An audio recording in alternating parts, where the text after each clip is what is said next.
IMF extended credit facility initiated by my administration. Most of our state-owned enterprises were breaking even or making a profit. We handed that to them. They inherited a cocoa production of more than 960,000 metric tons of cocoa, with a cocoa board that was making profit and owed only 1.5 billion cedis to the central bank in cocoa bills.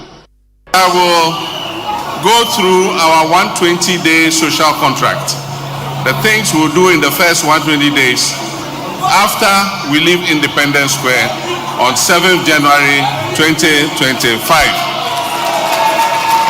One, we'll put in place a robust code of conduct and standards for all government officials in line with the principles of ethical leadership, modesty, humility, integrity, and accountability.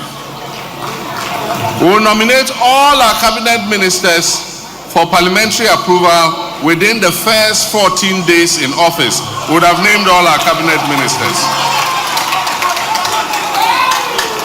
We will constitute the leanest and most efficient government in the history of the Fourth Republic in the first 90 days in office. We will hold a national economic dialogue to discuss the true state of the economy and prepare a homegrown fiscal consolidation program to guide the budget. Number 5, we'll commence the drafting of needed legal amendments and preparation for the implementation of the 24-hour economy policy under the office of the President. Number 6, amendments, and will establish an accelerated Export Development Council, which I will personally chair, to promote exports as part of a broader strategy for economic transformation. Number 7, we'll convene a national consultative conference on education with CHAS, NAGRAT, NAT, CCT, NAPS, CETAG, Vice Chancellors Ghana, PRINCOF, TEWU, UTAG, PTAs, students, think tanks, academia, parents, and other stakeholders to build consensus on the improvement of our education sector, including the free SHS. Number 8, we'll scrap the following draconian taxes to alleviate hardship and ease the high cost of doing business in our first 90 days in office. 1, e-levy. 2, COVID levy. 3, betting tax. 4, emissions levy. And we'll review taxes and levies on vehicles and equipment imported into the country for industrial and agricultural purposes. 9, we'll introduce the no academic fee stress policy for all first-year students in public tertiary educational institutions, in universities, in technical universities, in polytechnics, colleges of education, nursing training institutions, under our no fee stress initiative.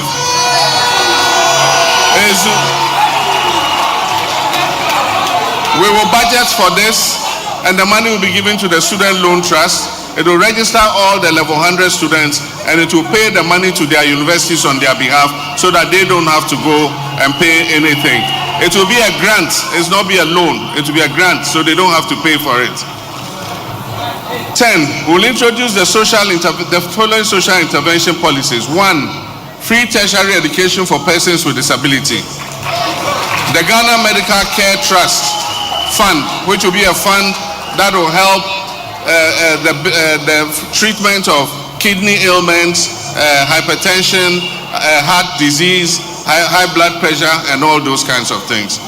We'll commence within 120 days the distribution of free sanitary pads to female students in basic and secondary schools. 11, we will institute inquiries or forensic audits into the following matters of public interest.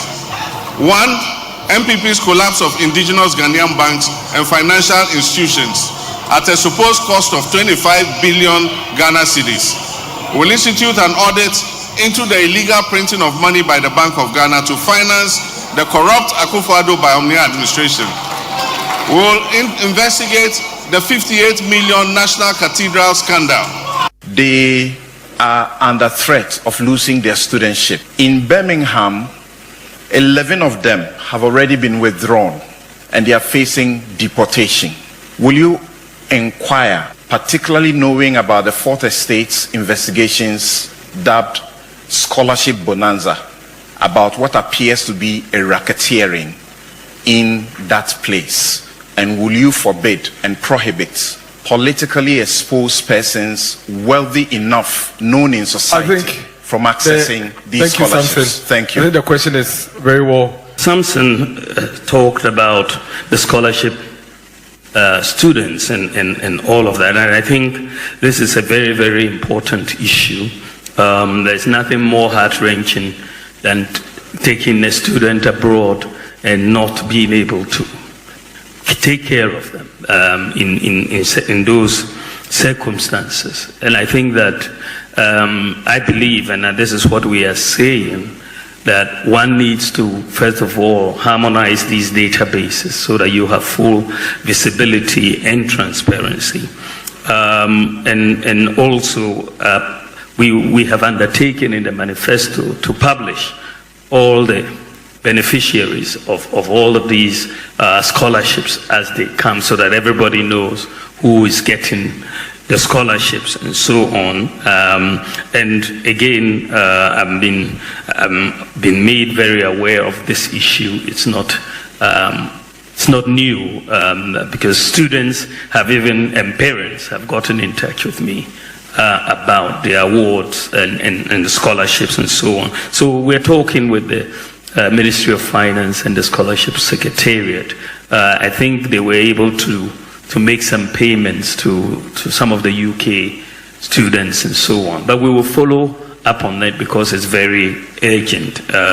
The first question had to do with NAPCO, the Nation Builders Corps, and the arrears that have been owed to NAPCO. I think that the program had about 100,000 people on it, and I think initially the policies that I'm proposing are really very consistent with the fund program. I don't see any inconsistency at all. Wale FM was asking about the Pualugu Dam, and I think that it is something, and I think we had another question on it also. The Pualugu Dam is very important for agriculture in the north in general. It also is important for flood control. It's also important for the generation of hydropower, and this is why we call it the multi-purpose Pualugu Dam. And if you see the sort of damage the release of the water from the Bagri Dam does annually to our people, their homes, their crops, their animals, is heart-wrenching. And the idea that we are looking at, a dam which would span large areas of the northeast and upper east regions, bringing in play about 28,000 hectares for irrigation. It tells you that it's a game changer whenever we get this dam done. Of course, the dam, as initially planned, was to cost about $1 billion US, as you rightly said. But we quickly ran into major issues following the COVID pandemic, and so many plans that were there, we couldn't realize, no access to the capital markets and so on. So we're going to have to relook at the funding model for the Pualugu Dam and bring in grant financing as well as private sector financing because of the opportunities that exist for the private sector with all of this agricultural land coming into play and all of that. So I think that is the issue. And the other time I took time off to debunk that useless thing about 4 years and 8 years. If you follow the logic of what he says, oh, he has only 4 years, I have 8 years, then it means no president should get a second term. Because it says, if you get a second term and you have only 4 years, you won't be accountable to the people. So then we should change the constitution and say every president should do 1 term and go away. Because in your second term, you won't be accountable. You see, there's no logic in what the person is saying. It means when you were saying 4 more for Nana, you knew that Nana was going to be unaccountable. And so just dismiss that and let's look forward.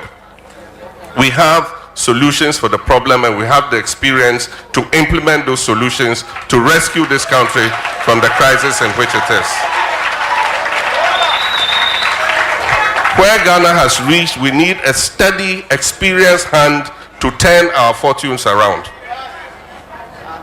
If you have 2 buses and you have a driver's mate who has been an apprentice to a driver sitting in one of those buses, and you have an experienced driver who has driven you several times back and forth to your destination and back, which of those 2 buses will you sit in? And so the person himself says he's a driver's mate. He doesn't have a license yet. So he should work and get a license first. And then after he gets a license, he can come and we'll talk. If you really believe that that is what Ghana needs, why should we wait till you become the president and not implement it now? Was that we wanted to do these tax reforms, import duty, flat tax, tax amnesty, and so on. But why don't I do it now? And why do I want to? I must have a manifesto. Otherwise, if I do everything now, if I could, what would I do when I come into office? I mean, how can you do everything now? Even President Mahama, former president, who was president, I'm only vice president, but he was president. Why didn't he do everything then?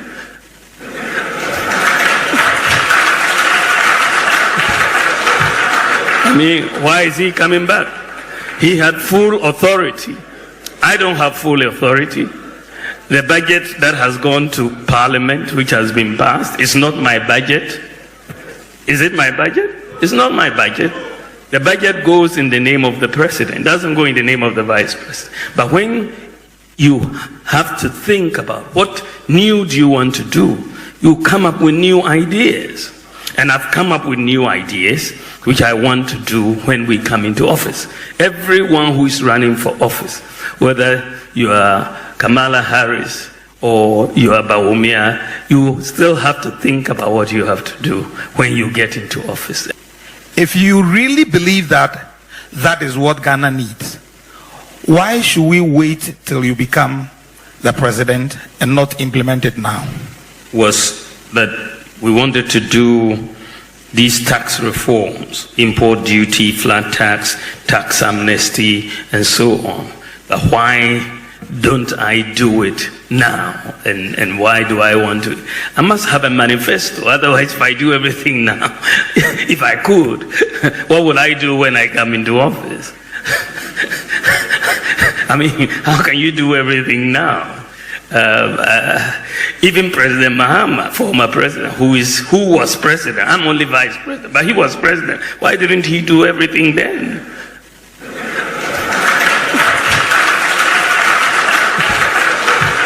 I mean, why is he coming back? He had full authority. I don't have full authority. The budget that has gone to Parliament, which has been passed, is not my budget. Is it my budget? It's not my budget. The budget goes in the name of the president. It doesn't go in the name of the vice president. But when you have to think about what new do you want to do, you come up with new ideas. And I've come up with new ideas which I want to do when we come into office. Everyone who is running for office, whether you are Kamala Harris or you are Bawumia, you still have to think about what you have to do when you get into office. And this is why I'm presenting my new ideas as to what to do. that 8 years ago, this country was handed over to Nana Addo Dankwa Akufo-Addo in one piece by His Excellency John Dramani Mahama. So to those who know the telephone number of Nana Addo Dankwa Akufo-Addo, who have any contact to Nana Addo Dankwa Akufo-Addo, please take this letter for him. Dear Mr. President, you remember that 8 years ago, the NDC and President John Dramani Mahama handed over to you a peaceful country in one piece. We are heading towards a crucial election. You are wearing two caps. You are the leader of a party going into this contest, the New Patriotic Party. But more importantly, you are the current leader of Ghana. You are the president, the first gentleman of the Republic of Ghana. So even as your heart desires that your party will win elections, you have a bigger responsibility of making sure that there is a transparent, peaceful elections in Ghana and there is smooth transition to the incoming president without a drop of blood coming out. And so, Mr. President, we have 4 months now to go into elections.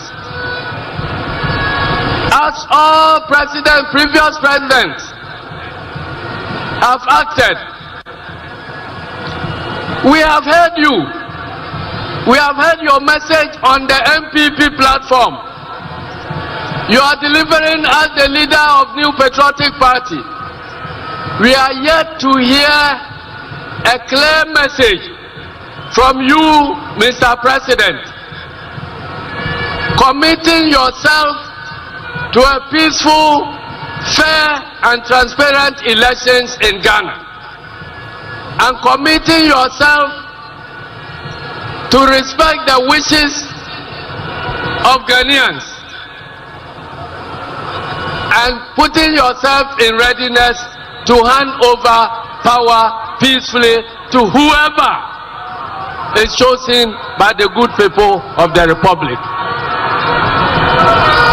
4 months is too short. President Rawlings declared his preparedness to hand over power to anybody who will win elections 1 clear year before the elections. President Atta Mills did the same. President Kufuor did the same. President Mahama did the same. We are ready to hear what you will say.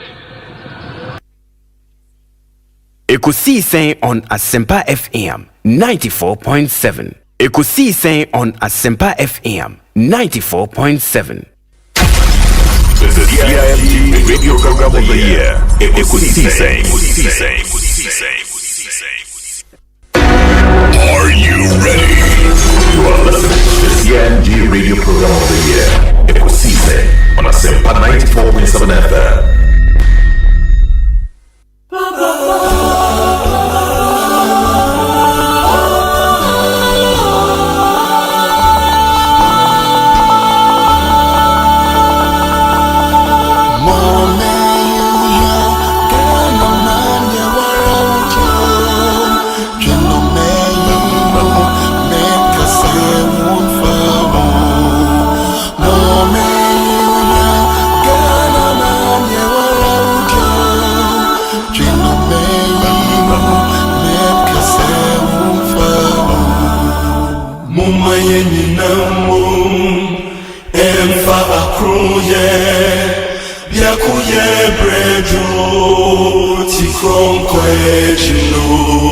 Mumma yenyi namu emfa Yakuye brejo tikrom kweju mama yemina so kana benam koso kana betumpon enti mama yemina so kana benam koso kana betumpono.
Adishie mamu nyina hania mama kwa bamra Asempa 94.7 FM so enne so da foforo ye atwedi ampode achen ye na ya chen mu no wode ache ye kwa eye sanabo so me no na kan no ye toso aduonu ensia ye 26 August mu ene ye wo 2024 ye da twedi ampase se ne so wadom yen na enne yesi adwa ewo Ekosiise dwumadie so a na ye free sabri ye kopem se no nsia bebo apamu enna ne akoso na awotwe ye twamu awie ye ne enne ye de ahyase ewo na awotwe mu ni nyina ne ye de betopono so free sabri ye ekone yesi ne koso ede amawo eti se wutie ye na ye man Ghana mu na wutie ye say ye Asempa 94.7 FM live on Facebook and na say YouTube Asempa 94.7 FM a abusie Ekosiise dwumadie ene ye de ebrewo no na enneso de wunim sesesei ne ye womuo NDC o MPP afedie ni suade hunu no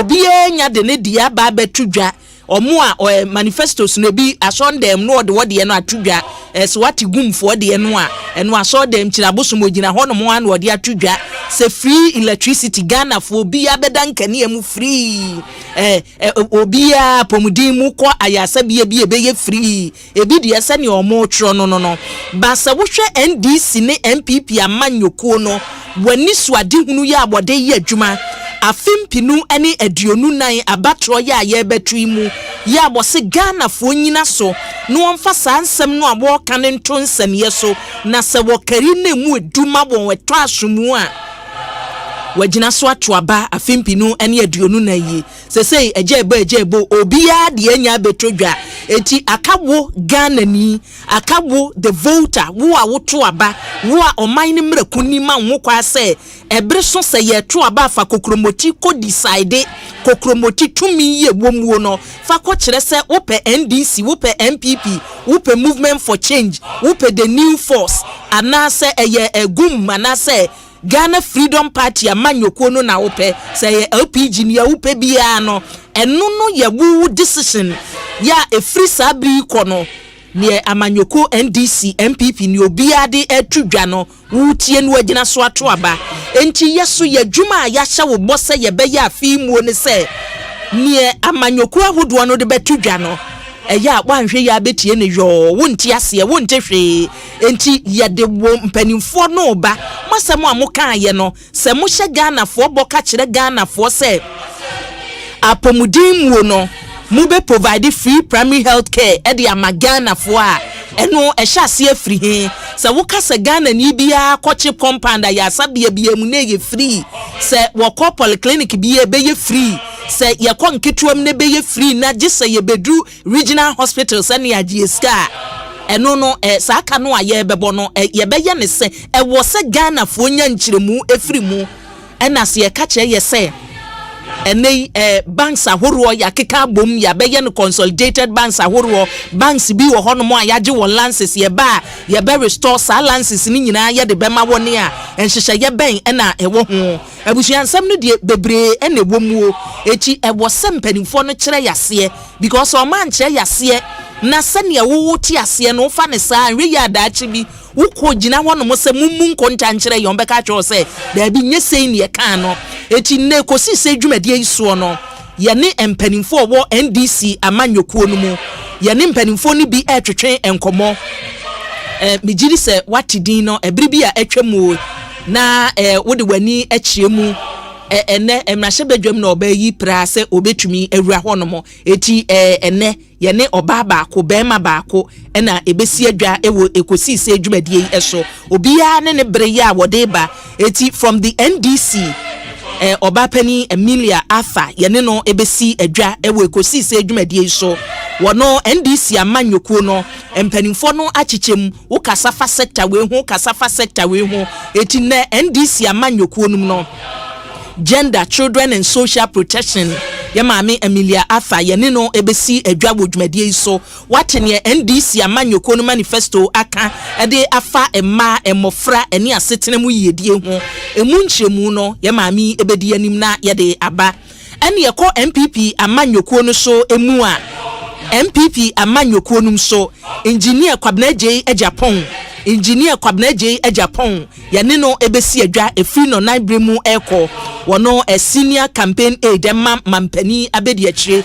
Dr. Muhammadu Bawumia wodi animu na watu franka ede ama MPP amanyoko no eti abusia ene NDC MPP obia mekire na semu oma Ghana for entiase ensemu amodi atudwa nyina no ye kase ye yine mako a ye kase mumfa nkyemu emra promises ahoro ya amaye no ebre ben ena ye beka se ye de eniema no to apaso na ya take chese atumi ya take effect enani nyina ntimpanimfo mienu Kwabena Japan ejina muma MPP amanyoko ne free no nan ko ye ne no ebesi adwa ena ye maame Emilia Arthur so from the NDC eno no miensen kroya ene ne no esi adwa na NDC amanyoko no manifesto ne fa nkwada emma ne asetena mu yedie ho no eno so mu pensempensemu yade abrɛw eti abusua se wafidie edaha ene awie ya Ekosiise dwumadie so ye be hyase ede afibono mantem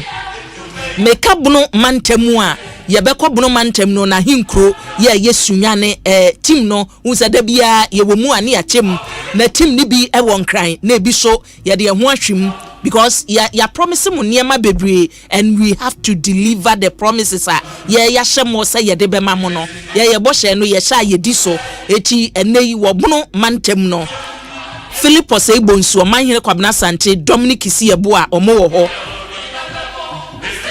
ya chese enei ye kan youth employment agency a empanimfo nhyehyeye na wo ye no de bi aduo na enei de sa dwumadie na ankasa no nyame ya adom ochena ene ye de be hyehye so na enne ye ka mahia asɛm a ye ka mahia asɛm a ye de befi mu e wo bono mantem e na abrew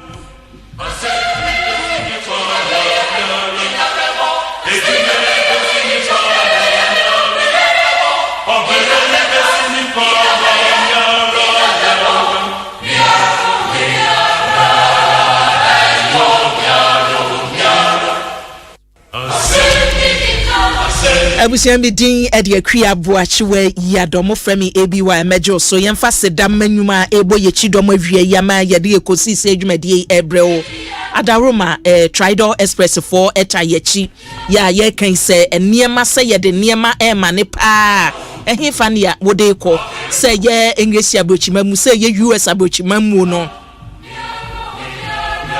sa wo niema bi na so de mane busuani bi ana ne wodi free US eba o my Ghana mu no Tridor Express mpanimfo ebeboa ye genie de brewo a ye 3 to 5 working days ena niema no ebedu o my Ghana mu nipa wo se ye de mano no won wode no won to anansesem na yira bia enim eti enei ne wo mu a ne se niema mane mu ankonkogina airport nkopo bi a wode mano Tridor Express adaroma ye de beko ama my life insurance eta yechi ye ka my life insurance a enye my way akase no way emu obi enada wo ne nkoye nsiachi ba bi ebe wiase na de kana beto so wota yechi den door masters omo ena ode epono a ye tutuo kura entumi mfam akromfo si wo bewia ne ye tutuo bulletproof doors door masters and the kind bi ba o my Ghana mu eti ye kan sa wo pe epono ya eye durable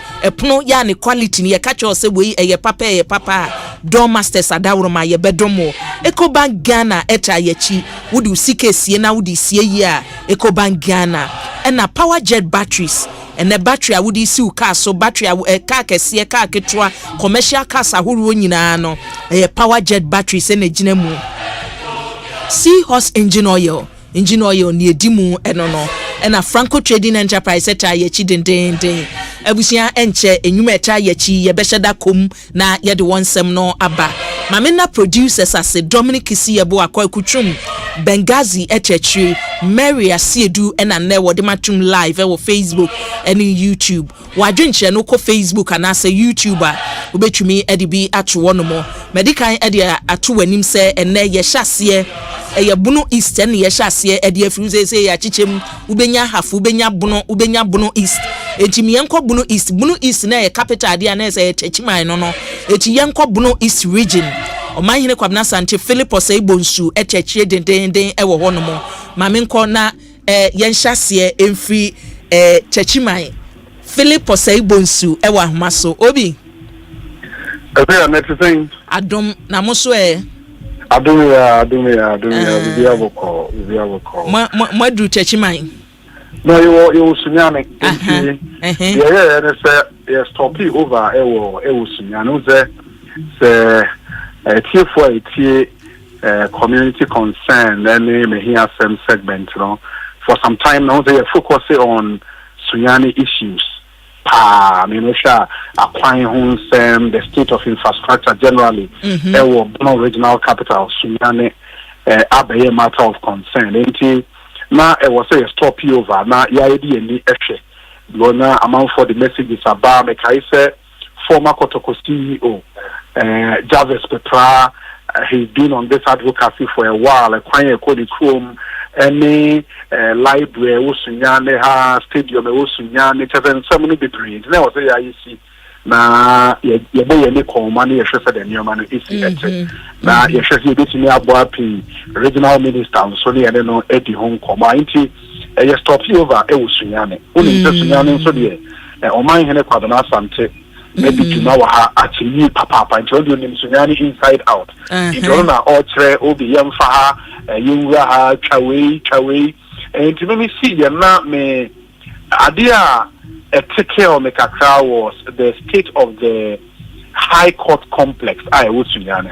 The video no asking the intimation say Mary and Saka Mary the tomb na obi ehu hawa the state of the high court war sunyane ha ete enyenika and I think it's something I immediately was in Pennyforshire now Sabeka and bringing it up to that level and befitting the status of a regional capital. Sunyane Eukrodada Utimose maybe at the thing called 10 years ago, 15 years ago, capital cities are not a FEPA. Yes, population no as a Sunyane population grow. It you expect development not a degree. But unfortunately, the growth in population, the growth in infrastructural development, and so I'm a Sunyane feno. I did kakra. Or man even happen. It may be some say 10 years, 15 years ago, Sunyane, any Sunyane no. Is also be a woman affect say Omana Kwaba.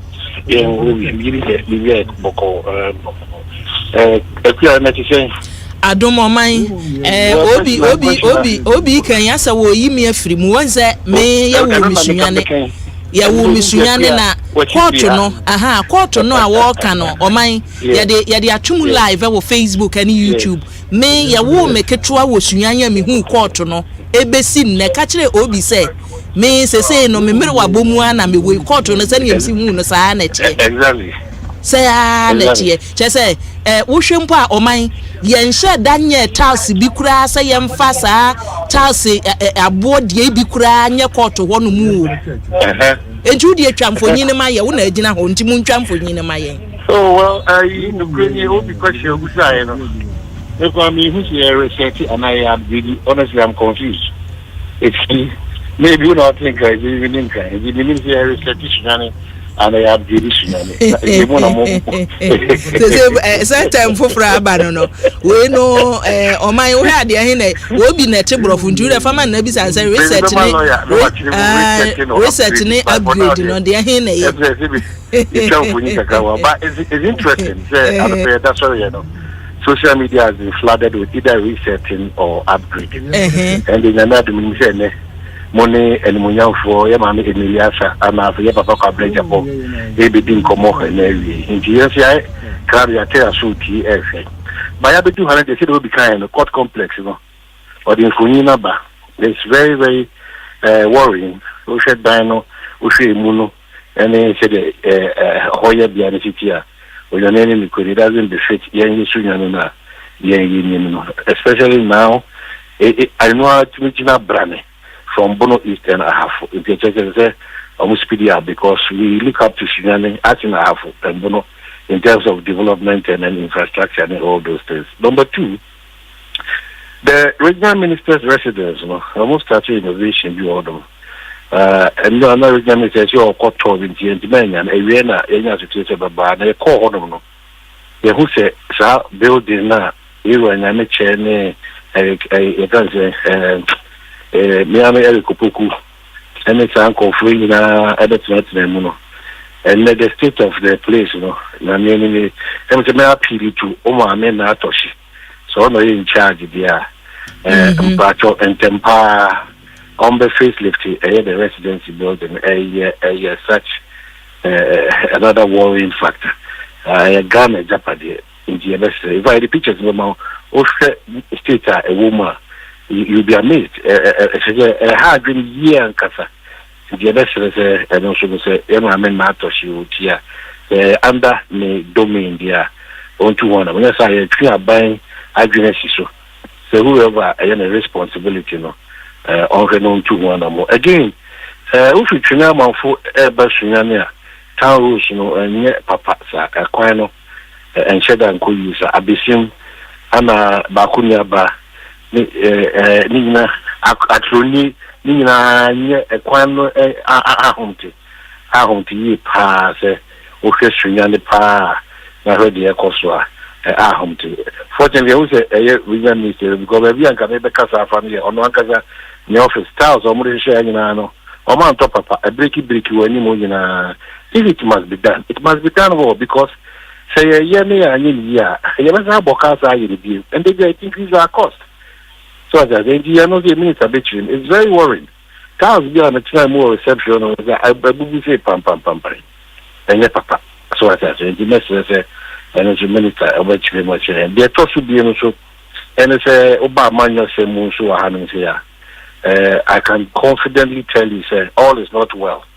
If there is anybody all making inroads kakra, the NDC, I will make inroads kakra. The reason is that there seems to be a little confusion between party sympathizers, and the candidates too. There's a missing link. Over church for paying my party in the church to social media. And you can say we are yet to inquire from the regional minister whether they're making or not the kind of sanity and then I think our checks and such there's no proper coordination between the Sunyani Municipal Assembly and the regional minister's office. So like I say, and from our checks, most of the things, maybe for lack of a better word, are probably done, maybe if not so, at the blind side of the regional minister. And regional minister, because they call assembly, and the better associated, the Ekosiise On Asempa. Regional minister, I'm sure, who is now here, will speak to these matters now about Apple. And then again, you be able to say, independent gentleman, Ransford. If we say there chances, they are trying to find a news for a truth until probably maybe we are now as a argument. Oh my, no, Sunyani East and West, no. In fact, I have to check because Ransford, Ransford, East one. East Sunyani is a best Sunyani East and Sunyani East. One minister and then chairman. And a woman and chairman, one and a quantity Sunyani East. Exactly. Strangely, for the first time, we teach you Kuman almost ever chairman. No, you're billboards. And maybe the MZ or the billboards, they are petty. It couldn't be never a child there. With the body as you took on the air committee. In my room, Kakra. I'm a yakin to say, MZ, second lady, anytime from 9 on or so. Which may be things that they do so our hands. But bottom line will be the kind of broth or so pre about the secret back of it. It's a regional minister or Bono Ahansi. Indeed, Majama Obi, not Obi minister Bekai, they also to Pegunachi, near to Atwaton Komaka. Maybe they are having them there together. Indeed, they are not Obi in the castle, the ones in the CP. You, yes, we are that Sema, young corner. Okay, Obi yenko Madam Justina Bana hene ho no na ne ewumu no because questions no man hene raise ne Sunyani minim se makọ park no so ho no Coronation Park ho no mo Coronation Park ni chemu ye drive far ho in fact videos I mean who of the state of the stadium no was confirmed. I mean who na say recently but for qualifiers no? I think the pitch itself was renovated. But stands almost cardboard tan meaning we are yet to peruse the manifesto of the two leading meaning so Bima promises say Umbesi Stadium for from Sunyani there. But what we see here and Shada Enkoye. Let me also ask the last time I made Sunyani because me Sunyani member multimedia and he had 15 years ago, almost there 20 years ago, man. And I knew Sunyani was very beautiful. I mean, one imposing building, a cocoa board head office. And Sunyani no one who snitch for dino. At the time, Sunyani and street light, Sasso, now Jubilee Park, nothing on my end for very beautiful. Yes. But and then I think they can earlier say population now it was stressing time I never had the last time, and I think population increase, planning development to meet population to as usual of big towns and cities, will be a many containers one of the city will be a city and the enemy share wins the enemy share. If you must lose last time at least more, but all is not lost. I think so much science so it's nothing almost share. But maybe there are challenges. So one of the regional ministers he didn't come out. Yeah, doing it. Also, more like coordinators, and that's why I refer her the regional coordinating council. If you coordinating the activities of the various MMDAs in the regional ministry, technically almost the office of the president. As almost budget. It only almost didn't come out. You feel that or mark say na ho dey ni said there papa lobby ya no be lobby ya no mark say o me ba a husband was say o leadership as a regional minister in the Niemusa Bono regional minister ya say oba ha e fe no oba tampa enkanen matise mo say women's organizer edema NPP ewo west me say western region ewo Bono region and that na ya Bono ahafo no no women organizer the nyame wa ha ene omanpanyi aye na doma pija na mo aba the regional minister honorable Akwaba na chese onyankopon adom pemena yeah regional minister for how long pacho 3 years 4 months 3 years 4 months meaning say before so the regional minister unim region yimu no yes minim region nim kama into Bono region and for NM comedy that's consented to Sunyane maybe later you ba na share other districts no in there because the house now regional coordinating council ewo me share more there ya regional coordinating council there ya asa che me boa I never that say no crane ache on say Brong Ahafo region was carved out of Ashanti region then yes it can't yes Western Ashanti upon 1957 and now it's 1960 now public and now yet say ho kwakwa free Ashanti region so from that time kopum said nanwa e be che bonomanta mu no mu miensa no na ye Brong Ahafo region no I think saying the instrument of any president in the Bosha or Bosha say ye to abama na so nsa kan obeche bono mu sabaya ne sabaye ntentia wo we are watching as the development bekoso enunti den fie miensa ne nakakra ni no oso kakra no na o che bono manta bo afo no mu be ne miensa nya bono east nya half na ye bono na the original you know area capital ni so sunyan. Oh okay from the about when because of time would I be right to say, sir, because you're too quiet for other regions? I mean, last 2 weeks, near was secondary Takrade, regional capital of Western region, and the Takrade is under construction. Would you say project Air Koso, even though it's slow, but you can see project happening. Ehano and Tessa, is it a case, sir? Sunyani and lacking leadership, you can compare and contrast. But the news yes so near dear a projects by no de brain no and then mainly sorry schools na develop also universities and they are young universities. We have University of Energy and Natural Resource, I can say forestry school, we have STU, Young Technical University, and there is a young university sir a fair na buy no answer a gimu bebre or and there is attention no it's in the institutions, not the schools, not the education. And to quite secondary schools in the dormitories, near my infrastructure device, no. Mostly no, it's found in these institutions. In that's what I was saying, but notwithstanding, no. Me said near Makaka, Manta here, and Buama development, Pajano Sono, woman now what you call Ansha, and say, acquire, channel. Yes, I can be, I won't say. As somebody would say, Oliver will always ask for more. And our infrastructure, so they all come. There are so many other things that we need. But me say, yeah, a bunch of cake, you know. Yes, so yes, Sabaka, yes, only yes. What were region you more to me? Say, Unim Sunyani ye pa. Sunyani 20 years ago.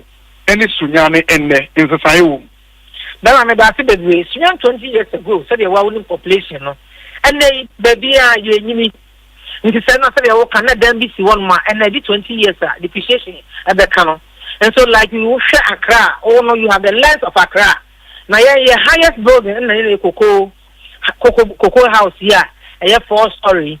But I think you have 15 to almost 20 story airport area where I walk a canana meaning. And then if you want to compare with that length right there, and then now because it's and for that matter bone your form. But that's notwithstanding, me who say I'm paying for call for anonymous stakeholders and then pay for this house. So I can say who say the woman more fee a war car no or who Google sin about sign. Now me who say we must be see because I think say me who will be over 6 and 7 story. It is not completed yet, but if all those structures no so more it be area it will brighten the face of Sunyani. Again, for the work and nipa air dorsal. We send you on ma. Never be na baby a can't tell if any see na a one won't develop. And to tell be a baby and man can lay out near the woman. But she na extension be near the term call one way and that's a look at Kupra. And I can't continue some and them. Now say you want to Sunyani fear pre, what you see an important one. Baby a curious to see anything, you know. Or say, I begin an national ma. And yes, Uncle Yanni also. You also learn a clear out of it and begin some better. And Peace Assembly says a cockabua. Why wouldn't him after 9 months on Yadi? But Crowla for an animal day. Or more can't be young to almost 1 Yanam years or more can't. Power is DK. But Ninano, the Assembly, the RCC in collaboration with Ananum and all other stakeholders, including EP and Muninan, they come over to Yabua. I'm a senior. So now we see who you still have that lens. It will be well. I was Michelle, the past 3 years, our regional minister, sir. Yes, meaning, sir, the development of Sunyani municipal, no, as a assembly, but because you sit in a coordinating position, I will coordinate your activities, no. Sunyani AFA, Sunyani Bibia, also be to me at the end. 3 years as regional minister, and we say a footprint on Sunyani what are some of the things I'll be to make? Because I know such a be a vox pop within this Sunyani municipality, acquiring will be a major issue. If they are not yet the priority of the coordinating council, but what priority are they and what are the footprints I want to show in Sunyani? Oh, here me da see well, me buy me da MC kakra. Me da MC for 1 year, 4 or 5 months. In fact, me been 3 years na COVID. It may be a very 2 weeks na COVID a unit. And don't say no ma developments hot so kakra say the wa wuni no. But not that notwithstanding no. Ghana secondary city project are buying at the Sikan and Yama Shemuna, Peja, the site is no. Sunyani was fortunate to be one. And thereby our first and foremost priority was security. And so very a street here from runabout 2 to 2 no. Say the street lights no and a promise baby so it's a Peja multi security there. The fan say number 1 ebi ani go bucket our number 1 at home. Ebi also who say yen gatters near there. See me as MC at that time, you know, the D 1 year, 4 months or 5 months. 3 and 9 cleanup exercise. Yet the Sunyani chrono, a motse, gata never revia, dear Mr. Sayama, in Siosam, the Pajapajamu, and Kronkum say, Mr. Minister is so no. Yabuama, Deba Kwame, Kasana Buama, teaching hospital, no, be a teaching hospital. As we speak, you know, ya no greaty. Nemo be a candy about Buama, I pajama do the status of colleague or and for that matter car. A year comfort you knew what dear, but yes, you know a teaching hospital. Teaching hospital, you see a planter, you manufacture your gas, yes, your oxygen, and after so your infrastructure to see a improve a year hospital or not. It's your friend and say a year a teaching hospital. Yeah, also through 1 month. University said American so the Pejam Mama, somewhere you know, and I say University of Energy and Natural Resources, you buy any idea. But infrastructure wise, so Pejamu. The same applies to SCU. Then again, we have 3 public colleges of education. The Obako Wenchi and the Islamic one. The Obako Edada, Ewo Brokum, and the Obako so Domakuma college. It was owned by it was private for the college, but now no. I mean, I buy evidence so my also so far infrastructure wise. Apart from that, no. I just term schools so Yamiadum, you will be, and you have to get the school. See, Kaseba direct opposite the RCC here. You feel a rager, can't say, and penny for no mumma, a best school, a year draw has a mumma, because school. Some year and now, my jail, year draw RCC, on for the by unquestionable. At least we had that school, and a pajama, about a term school, and you do chum, as they would do 1 more, and answer Kitwa. You know, it's 1 more. So the mechanic security is also big. Ya Pejamu pa and Project Kaka, it also a Pejam. Now, I can say, as part of the secondary city project, somewhere on Nanka, Yen and Abosma Edja. I felt credit to my now. You can see a challenge to become even a daily market. I break Sabreno and Santiasia and Yajuma. Man, and I don't be crack, and Patampata. And as part of the Federal City project, said amount to be a Jumaso will be at home. The music can son. At that time, we had 38 billion all Ghana cedis.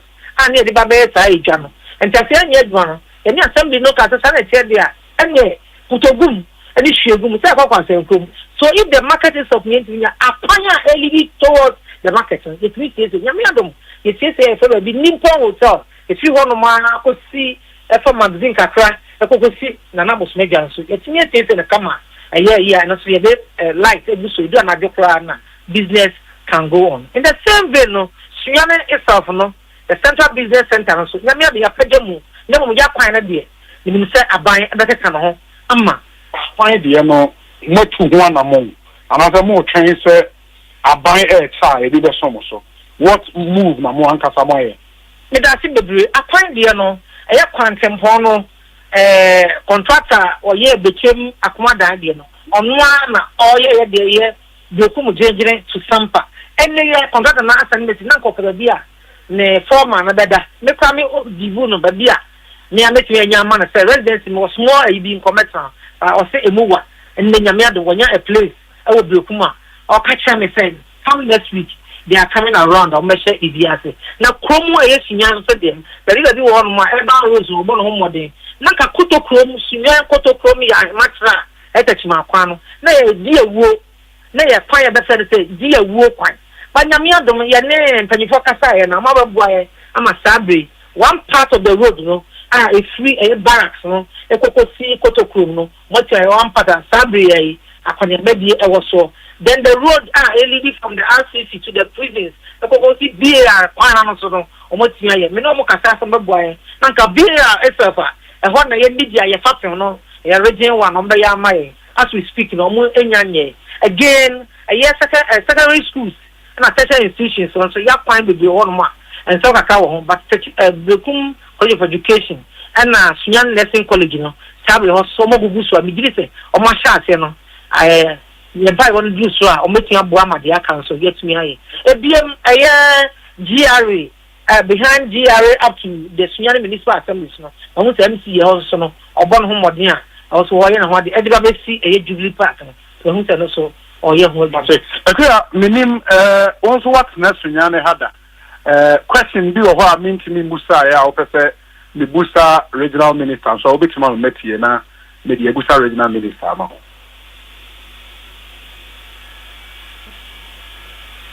Hello, okay, Autominka. Hello?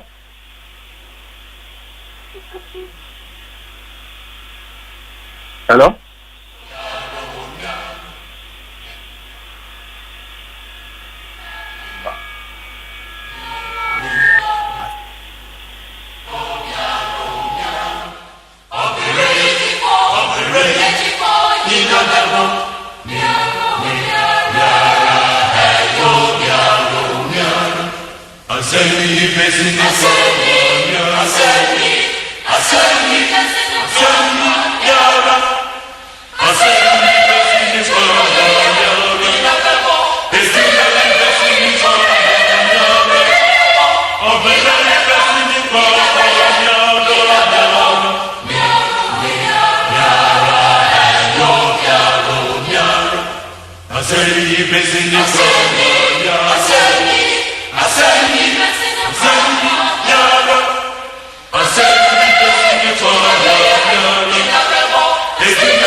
Enti ma yen san ma makwa ba yen fa momra Sunyane yene regional minister or Bono region and AD and Komo and Nebusan 1 or 2 final when you are not Mejemo Amamo you best set here for Kakase a Homano Edrope Kakaba na yetumi atwaso honorable one thing so ye Sunyani stadium no because have football team be pre na ewa ha the stadium no state a woman in Yanika and also one some saying on him that see the stay until the world woman a year 2023 budget no or more a receive we say on the stadium na mine but earlier on what can say before say which one man out one the demo ebene nto mo kasa nko be CSA stadium no amaye dada na wo ho no convention park no na ze chire anabosoma onya no ba bi kro amaye asase 50-acre land that Sunyane ba kuniamba entem ho kama yes for dan asase a omo dan e de emaye na me ne mpani fo no asa ya bu an so say ye stadium ankasa say de wo kan e ba league ya o say bro man tem ham say ye wo so many clubs until we also deserve a very nice and standard stadium. But no more can committee no anya yi but actually no and say answer kono e fan SSC enti me ko bi mpani fo bebre e ko boa ya SSC araba the jiri say adin o so mbe so mo be stadium no maye no and so that so that what as na wo no ma ne ya ban e ba em san kata san sabe e ye di mu anesa o metumi aye stadium no e de amaye minimum so as the regional minister and also a member of the new patriotic party about for in 3 months Sunyane had 2 constituencies traditionally a constituency but this year no more seats really under threat and only me that me adema ko na minimum a year election be a fan serious it's a serious business it's like going to write exams na ga exams we there no, and in the same way, the millions it has always been competitive, and it will continue to be competitive. And therefore, with that competitiveness nature, no, and only a day boy and what idea call.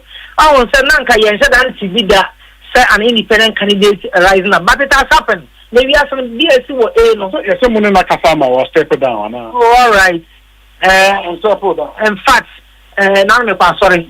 Into the new year, no, into the new Adansi. But I believe, say, you're in the Kasa. Or your party ni unim na party ni minimum no so a citizen of Sunyane or a good person but so kura party fan card means you the name na yire and odan actually the minimum say you be no na kono kwa na you know as a regional deputy organizer but in December kwana me be ntino sa position no e freelance but so yire out that wachi a party ni dia and na say me say Ogodu woni be hwe begum nti the party for say wo kan kai ho ne kasa obey city etie ama de say de to be an idiot so driving around town who the billboards or krum hen now oh ya branch here but me say me give say yes so MPP yes billboard yewra kwasi am ya cheme ene ye papa ba omi so die no and so aseta krum enyina but whatever it is we want to talk about elections in Sunyane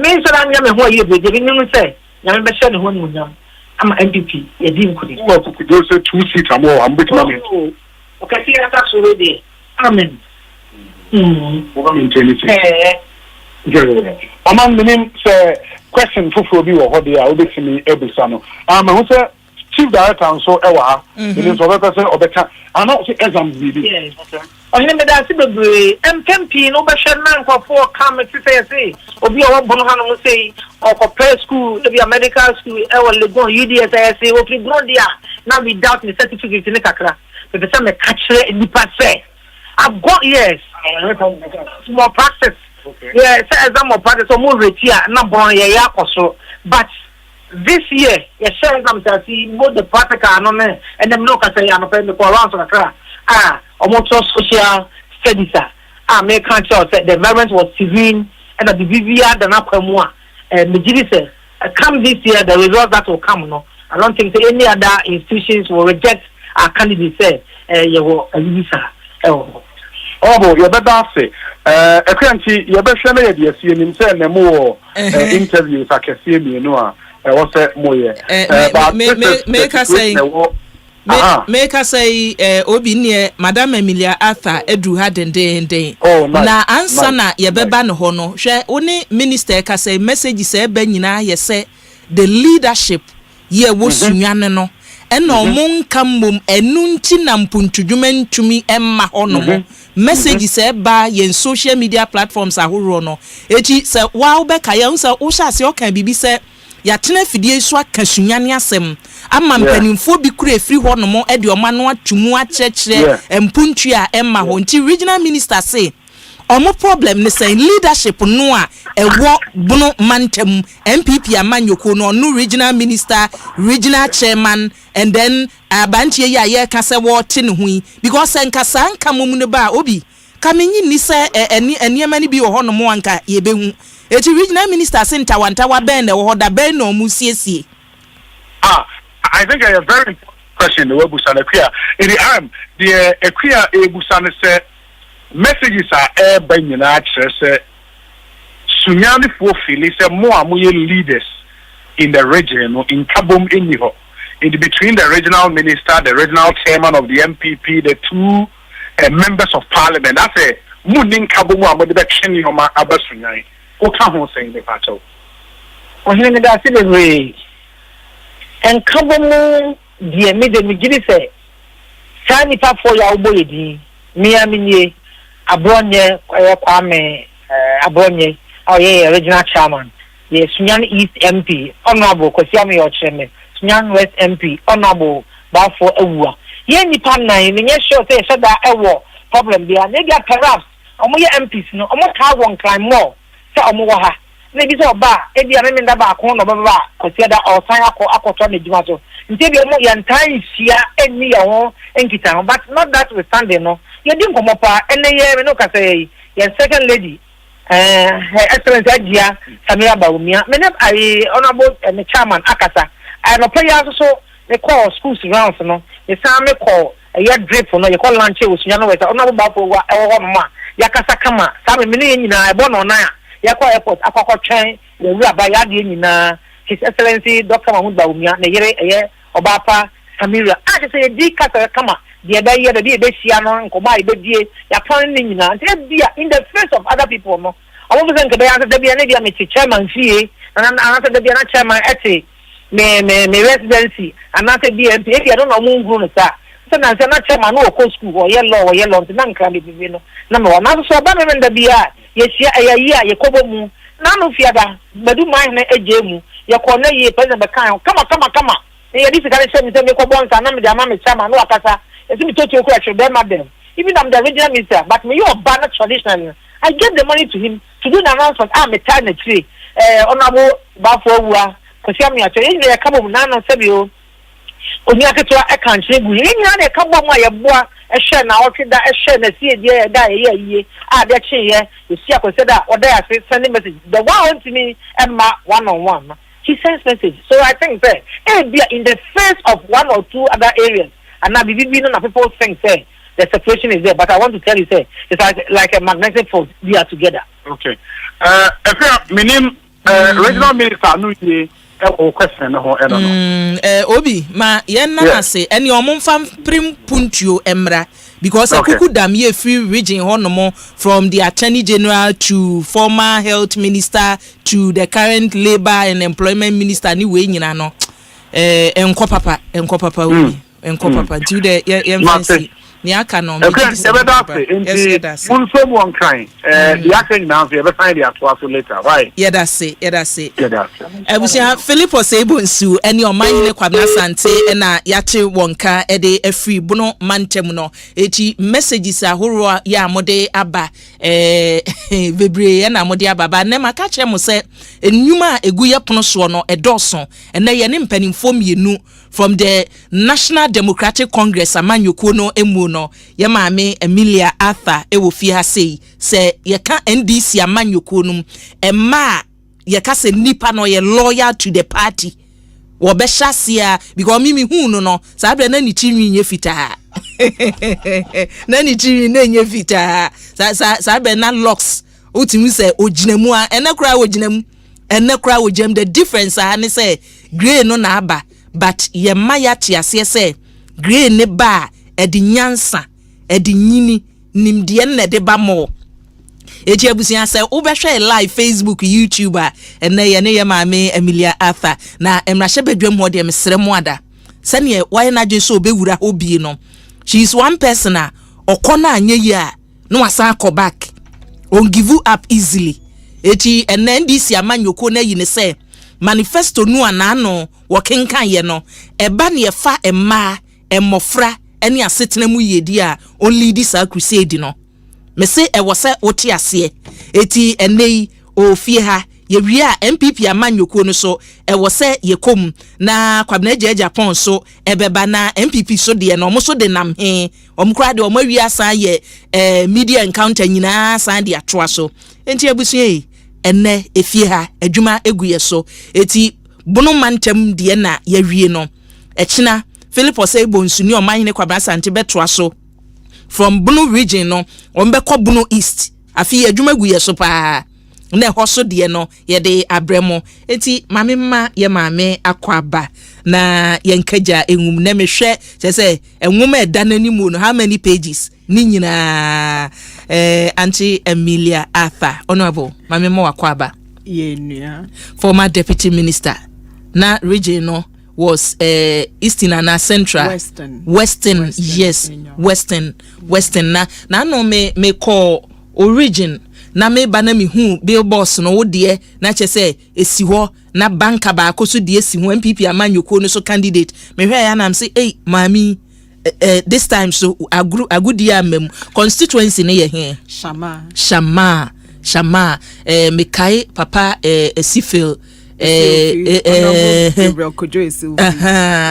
ono na apem na obepem opem ne ba ko obepem 10 eti shama for ene NDC amanyoko no candidate afimpi no ene aduonu nan omo se omode no ebremo no woni nie ono so ye ka region no waye deputy minister danti ye ka se obi nim region no obi nim hono mo asemo a from the region to national say empanimfo no beka say national ye take decision ye kind manifesto no awie nipa bin leadi ye yi no say only di na emma emofra setena mu yedie yemfa emfri hono momra eti yenhwe the western region say mukita si saying because to head the region as the deputy minister ebribi atwamu no wo stand for shama no nya shama adwuma nko no mbemu aye region ni nyina adwuma esem kita si sen ya adwende seats dodo na ye wo no ye regi bebre so za aka ho bio mu kita san mo sa agi bebre ye wo 9 ye regi bi aka ho ye agi bebre aka ho bio wa so udim bi a mo koje ma so mezana mreje shama seats ni ye regi esikado Yeriji sekendi, yeriji takradi. Sekendi sekune. Sekendi yeriji kwesimentum, yeriji efia, yeriji ni na Hunter West, a Hunter Brunyi, oriji seat.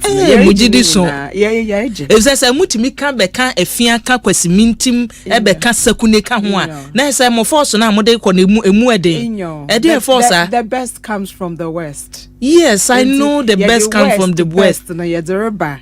Because nyame ya adoma na 7th January 2025 wonya peja His Excellency John Dramani Mahama Nensa Duwie na obeye omampenyini biom na ne demeno mayeye abakosam Professor Nana Jane Opoko Ajiman obeye besia odzinkana orebe omampenyi na bedechi wonya fa wegwatna du pe adaji nyi ho yeresesa omani ye reset omano mumunye upgrade for no they be we are resetting the Ghana agenda. Let's say betutu asan hye with the reset no sometimes obi refer phone no with the call the river a pede pick but a slider on pick a pede cat call no so a cutter on call not to the phone why the way freeze into abed no day edumuno na sana so on your resetting no dear freeze says ya Ghana ye freeze I don't know and some no be kind and that does some na wo baba won podo and some po him because say Ghana for you know that men some na no and that some ogu bolim but my yanka ehyen yeza yezerba wa ka him busume ba sampe na ye reset omani ni agenda ba muso munsam ni bi wo no ma mo kan ya na me yam hyehye me say because the constituencies are more kan minim somewhat checky the voting pattern of those constituencies are more can say ye beje sika doketan ye beje sakune ye beje baby ti say efia ye beje che say baby amobo no omato aba wo ho no moda e na wo hwe se ne omabato ni city a say ye fa baby ti say sika doketan a what will make the NDC say this time ye beje is it because say jogate nkobi onti ye hu ne say nipa a wo ba na bia onu ne betumi na say dey adefoforo ben oye nzema bebre oye one Ghana for wabre two eskado katano for wasue nsu we hu nsaso we hu difference three ye candidate no we eskado katano Professor Grace Ayensu Dankwa oye solid figure oye the first time I walk honi this is the second time. In fact 2020 elections ne rabano kro winning and some binti winning and what happened where when you cheer many cheer honorable oye very solid figure oye obasima ankasa papa oye oseswa oye onko onye MPP idumeza irabano oridi west kadu keten no odzereboa no enye binyi enyine tsena esuma na obekọ no akoto ade papa so abro ono nye MP ye MP ya esuma na wakọ na okọ so a wetum na wakọ kan ya asema mayen na anu ate wonyim kasa wa kasa ye na waje ade papa na oda abefie doctor do biom no MPP for candidate always kado keten no oye too light too light no one some bebre minya adagir a medebe kadam nkrofo no won some me peda me kama me peda me di me fiasam peda me kama mede into no we have done the work the science yenye politicians ayedi anu kekani yedi kasa we have done the works. Dr. Grace Ayensu is winning a Sikado Keten whether you like it or not, because MPP candidate in a light a number of factors actual number of factors actual. She's winning the seat. Emilia Thami Shama, I'm winning the seat. Who say me drew hono me jina kakra o. Me jina kakra bi semu. Na banker no who say the other man a won na economy hwe ni bow tie na bono ewo ni we ni so a ni me di kan bi say okromo ni say eh na hwan ni with this bow tie they say are you from no say no he's a banker na ye kan obi a krom ho amanfo enim constituency ho no mo he's been the banker or constituency for so long say adwadifo ma ye mabosia he's close to the people here omo from enti emu be ye dinama me ne emete ye no ba won akukudu a wode kasa yi unsuro delegates unsuro voters minsuro bia enyim bibia number 1 enkonyimzi ofiri eraze ho number 2 nyame no si hen number 3 sometimes ne botai no nka hu sometimes ne chalewo te na ehye de ne nam no mom no oye adwuma sin botai no Shama constituency ho mso ma adwuma wo ho a chere. In fact, Mr. T up me NGO be offering IADI. Nkrofumba ma hwe hon school scholarships na no nkaka ho enye binye. Me ye DC Washama district wa so. Na me be deputy regional minister na no ho nkaka ho. Enti ma so am on the ground. Edwuma no eno ni formo. Job day ground. Job day ground o. You know the both tie. Yo mate mame na wasena yenko ya Asempa so abusia eni a watie ye mame Emilia Arthur NDC amanyoko no parliamentary candidate Mashama constituency ene ye ka NDC manifesto no ampanifo se on kasamfa emma mofra ne asetena mu yedie afam because manifesto no empanifo chiche mu se ohwe na anu memenda kwan a omofa so eye no a anyese nipa no a odi animu otu franka ama NDC amanyoko no ene wo gina mu akasa wo chiche mu ene sectors no ye woni okasa fa gender ho ye woni okasa fa finance ho ye woni okasa fa Greek ho eti o machiche mfi form ene wo de ba and then ebeto odwawie ye so omayi nipa se wo kasafa ha before ye be call ye di focus ne be call ba bia enu nti ye frɛ wo no manifesto ni nyinada botaya esi maniso ne mo pese Ghana fo hu no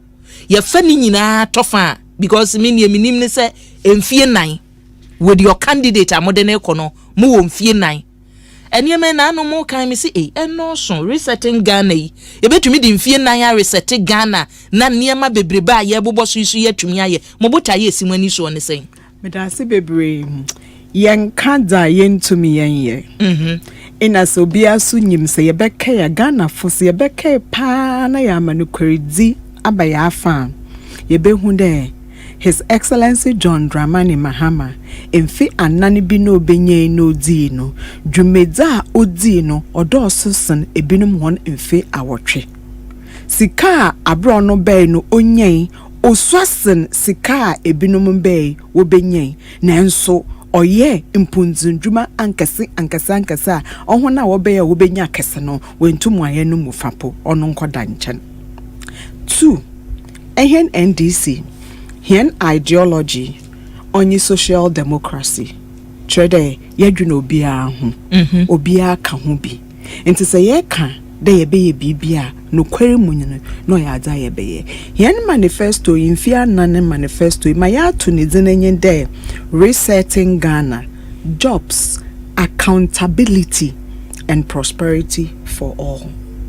Edwuma ye. There him in Benton and Katesia Titru, Wobenya Juma ye, manifesto or Kawasam, Odzhujuma. Otode bien, Nkuntebu, wa mama dama, Demin found koto, alewa. Dama no medakota alewa no, alewa no so ni, alewa no Academy Fembro, Medabeshe Winsem. Hien manifesto, Odzhujuma. Inna. Sayema edwuma reba na yerebu nkunte ye ya na chede ekanko mpuntu prosperity obeba obia na asetinem emfianan yebetum na yaye mame mo one example yera John Mahama say 24-hour economy what na egwa no do pen yenyim osma sesi asetena no oti yenyim de hen omani yesi kasam wa ye poto yenyim de yemrente mani yenkete isi bebre wa ko school wona number atan abowo temiyam etam wa bra wa sua pan no akwechima woro honam wonam agbagboloshi wonam kentampo wonam techiman wonam people sugom wa bra hwemo from school we school wonya adwuma ye wotena fie enti anana wa bra na wa hwabo free school na ewie no osesi oda ho ano no so na o ma abofree chop money o ma no nkrandokon mu ozi na nyankopon so mo osmo obo hia ni abrantie so eduru empempendu bi a we ase ayi o friend honam akono so absor na ode no ho akoko obi ni ba besia na nyinsan so aba enti maami abre wa hweba school otodokon man ebeidi eba nana abeka no ho otokoko man odlu ko obi ni ba besia so nti na ode besia be so abeka ho okoya na obe yera John Mahama se de edwuma bebre wo ye system yi mu ekwana huru bebre wo hwa ye betumi ahwema edwuma ba ma ye nketesia na ye mbrete we nya bi aye odwene ya no sa ha odem di bibi ba 24-hour economy edwuma kor nkrofo ebasa empene ebasa 133 formula na se treden Mimfa ports in example. Mimifi chamata kradi. Mimfa ta kradi gapo ha in example. Ye juma wo Ghana hade no wobo no wotwe ya hyase no num na ya happen. Enti no num no ports ndama ships osisi what the man crop pay the way you want them then so ya happen. Bank all happen. License office happen. Over the clearing agents offices now happen. Obi happen. Meanwhile no Nyankopon da korono hours 24 no wom don sure eduanu anan na wo Nyankopon ne dada kromu ba hen don sure eduanu anan no ye chem ebaasa ekorope na ye di edwuma don mama sa ha ye besesem enti ye besesem ne ye de nhyehyɛ aba ama don sure awotwe na odikan wo da kromu no ebinum akwa ye adwuma wopona don sure awotwe na otodo ebie no woda krumu no afafo so akono akoye adwuma kro ho na ports ho na wopona don sure awotwe na otodo ebaasa no nipa ku foforo so akwa ye adwuma enti sister me so wasem say si ai gapo he se nyimpa oha na wo ye adwuma wo ho say si a 24-hour economy ne bank of ahin wo be ye adwuma wo ho 300. It's just by bringing in a new policy and a new way of thinking and a new way of doing things, you have already created jobs. What's going to happen with Gapoha ho? It's a bank of funerary yejuma 24 hours na licensing officer free yejuma 24 hours no. Pacho onwana help us na aboafo no. Wasuasu andama no so odo no so yedi bi ka ho. Embesi afuna woko tonade ban wo ho mama mfu nye bidi no so ode yedi bi ka ho. Enti banks nyina be ye adwuma 133 no yenwe institutions e ka ho 133 no 133 no institutions e ka ho no ye hefo bank fo ka ho DVL ka ho passport office ka ho private sectors no so onwo na wo adwuma no most most no wo pede onwo so ba be ka ho na wo ye bi no onwo so wo ka ho onwo podi Mahamas there or tax incentives be na holidays be na breaks be ama we tum na waka ho na security some croforo kwadwuma anofa na ada or there yehwe security no so my aboye nkrofo ho ban ma bibie anto hon ne dem ne po keke no madam sika no revenue no obe increase obeba enti ebenye sika no na yada yenda man ke ya yeke but sika na reba no so na accountability no excellent John Mahama nyina ayedwuma da accountability oyada odona komado papa so numbo on fa no de na ne party bapo otide was why bona o ma wo hwehwem enti sikaner ban revenue no increase no na ye bu hu nkonte so na ye de ye ndwuma obema prosperity no waba for all na some be komim besiafo yuda eho ne hia me pa abusua ene a uti ye maame Emilia Arthur ene ne no etwetwe nkomo misumi din de akua boahyewe yi adom frɛ me ABY a mejo so ene nkomo twetwe no ye hwɛ NDC amanyoko no manifesto yi ode ba ye nefa ya edwene emma enkwada ene asetena mu yedie ho na wo hwɛ points no Womunkita for a money and mofrani asetena mu yedie ho no 14 bullet points na memehu from omo manifesto no emu no se bro so a ye ma meba me ehu memikita 14 ya se 14 ni nyine betumi aye adwuma a ye betwro de ye twro a kwan ba ne ye befa so aye adwuma because wo hwa point 1 ne say emma ye wo Ghana ye beka se ma quota ye de be ma ohanche musen aduasa enti si ye fa asoafo a ye befa wo no emma benya 30% prosi adwuma nu mu no emma sen 30% ye kwa military a emma 30% boss say ye yi board for board chairman for a emma 30% bibi ye beye bia emma 30%.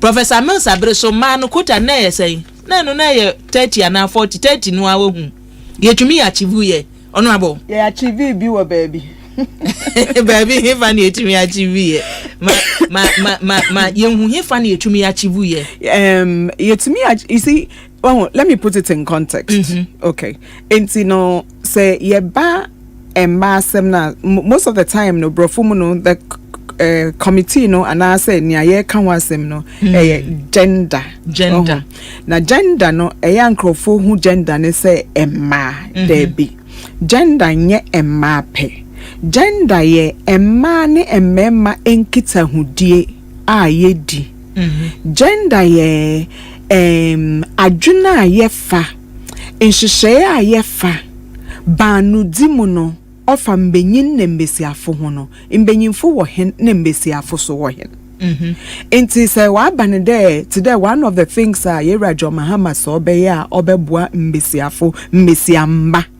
enti say oka mbesiafo na ondwene mbesiafo mpenyinfo pe ho ondwene all categories of mbesiafo mbesiafo in general mpenyinfo moframba enyo ho hina enti ye maframba mbesiamba ya wo school day no what's there one free sanitary pads or the bema one but two obehwe so na ye tum na ya manufacture sanitary parts no wo Ghana ya amebu na akofom ama ye tum na sebe ona obetum ato no we tum ato demen susui ehu se watna pono ho de woredwene ho na mmenyina nkote na wotepon no ho na woredwene ho a won ti besia ase de ma besia otene hawase enti ohia de epono na wotena ho na worefa adwen no mmesiafo wo hobi na wetum wa fa adwen no ye so ba awo ho asem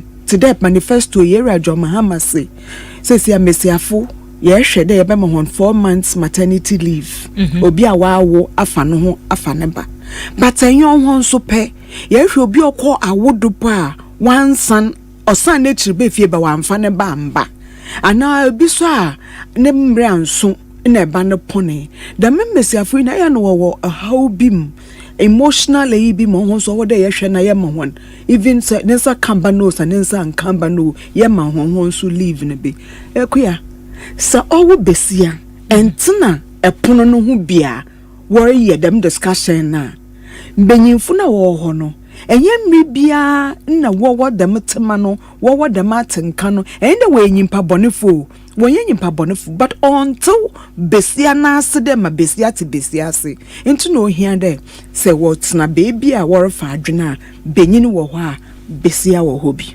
onye gender no by yet no yes social inclusion to come into say be no today ye nuanom a wait them ohun so say yere kansem ni bia na ontena ho bia onye epon no ho bia entina se sabi se enye bubuafo a enti bubuafo ne fnase sabi se yenyi frenya enti nyi frenyi ne how ase into odo won hina wo ka ho bi na ya afa adwen abom kor onye ne gender inclusion na social protection into yesterday NDC party because they are social democrats here economic and social inclusion of from here akoma ho ni deminti say for gender in particular number 1 you be make sure there John Mahama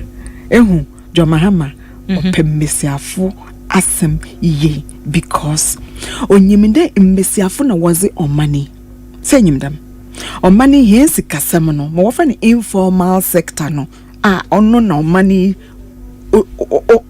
ojina do no ni mudom dodo na ye hwana oye mmesiafo onwo no woko na woba micromes mashama aboisi aboadi mmesiafo no wo ho nam no wo dzere koton wo techiman na wo de bayere na no nkaka ho so ababi poso market na wo tu gari de fa ho de babu bloshi ho no na sika no owo enti mmesiafo hu hia but papa John Mahama mmesiafo som no bo nenso sheda ntim mmesiafo asenkwa ewie yi because be wa mboni besia enti na wakofa besia so besia papa bi nyimzinyi papa bi bata no wa badai o wa yem hwehwe na nyu ebue no nyimedze professor na anaje no pokwa agima wa kan won ho abom kofo ebieni dem kofo ebieni mo obi ametry o because 7 January warma won sado what's the one mmesiafo bra wo bre na wo dwumedi nti na dwumedi no ota agina sikasam do na sika no eye binyi wontu wokobo bosa na bosa no so ye nsuhu osuhu no bodan ala day enti obeye adwuma na bewie no na adwuma no asai sika na asai enti wontum wenye sikatiri no po na we akwakotu nsuhu no na wode wotiri abom we gwan because wo ba bedan ho nkaw ebi wo eno no ye women bank yasem ye be ansa na ye bebe no won se na me bisa bibi won se wo de minnim wabakosem kakra no from Prof Mills Abreso no nyina no na you were part of empanimfo a na odi omayanim ti na me bisa wo se that promise because ye fa points na ne edikan eye 30% quota no echi ho no na me pese ye hwe ne se eho ye de botaye ni si ye ni so udi adanse se ye ntumi enuru ho echi tua de ubetime tua na awie ne ye kase kan twema na eden enti yetimi hu se sa abre no na challenges we na ho no this time ye hu se there be ye ba ye be ya de foforo sei ne atumi anya that 30% of women political appointments na ye de be ma won no ade foforo ben because you promise be from both parties enya dwuma enti we ya de foforo ben empocho enyimpa no wo ho mesiafo no wo ho na eya hiankasa na America za abado eya hene tradition hene culture hene fienom hene nkununum hene asorfo hene busuafo wobekede na wo besie yankwa ye de madi na wanye den enti won ma hen nkranhye ima yenko enti obi wo hokrapo a ya approach nkrofo bebre mesiafo de bebre the position in day wo ho this is the policy na wombra bi wo say em de misro esra bade os the politics the washa ahro badodo enti menye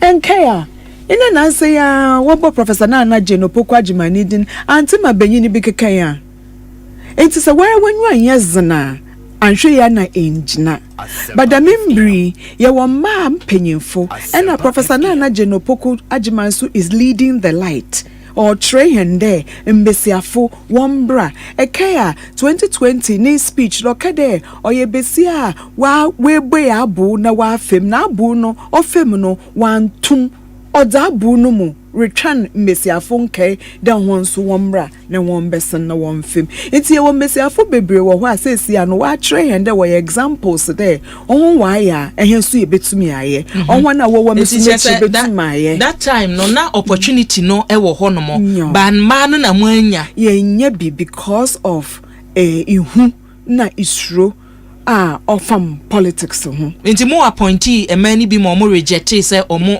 student omo ma say on penent to my appointing but at least ye ofay we reached out but ebinom be na ebinom so amba but 30% no so you na ehu one as like political appointments as in minister or deputy minister or DC or what have you ebinom ho aso on boards ebi wo ho as CEOs of parastatal companies yenye bia fine but yentumi meet them total estimate just because of some of these things into media for on so we adwuma ye one media for no so wo ka ho na ye oyehu ma ye nuanom mesiafo ni bi de wo beba no ete ye won susu nka nsam ni bi emfa mbesiafo ni bi hu na no nkaka ho now won use more platforms no so emfa encourage mbesiafo des wonya tonsa fra de bra eya bra na say ya dey ye ne raba kura wa ba oka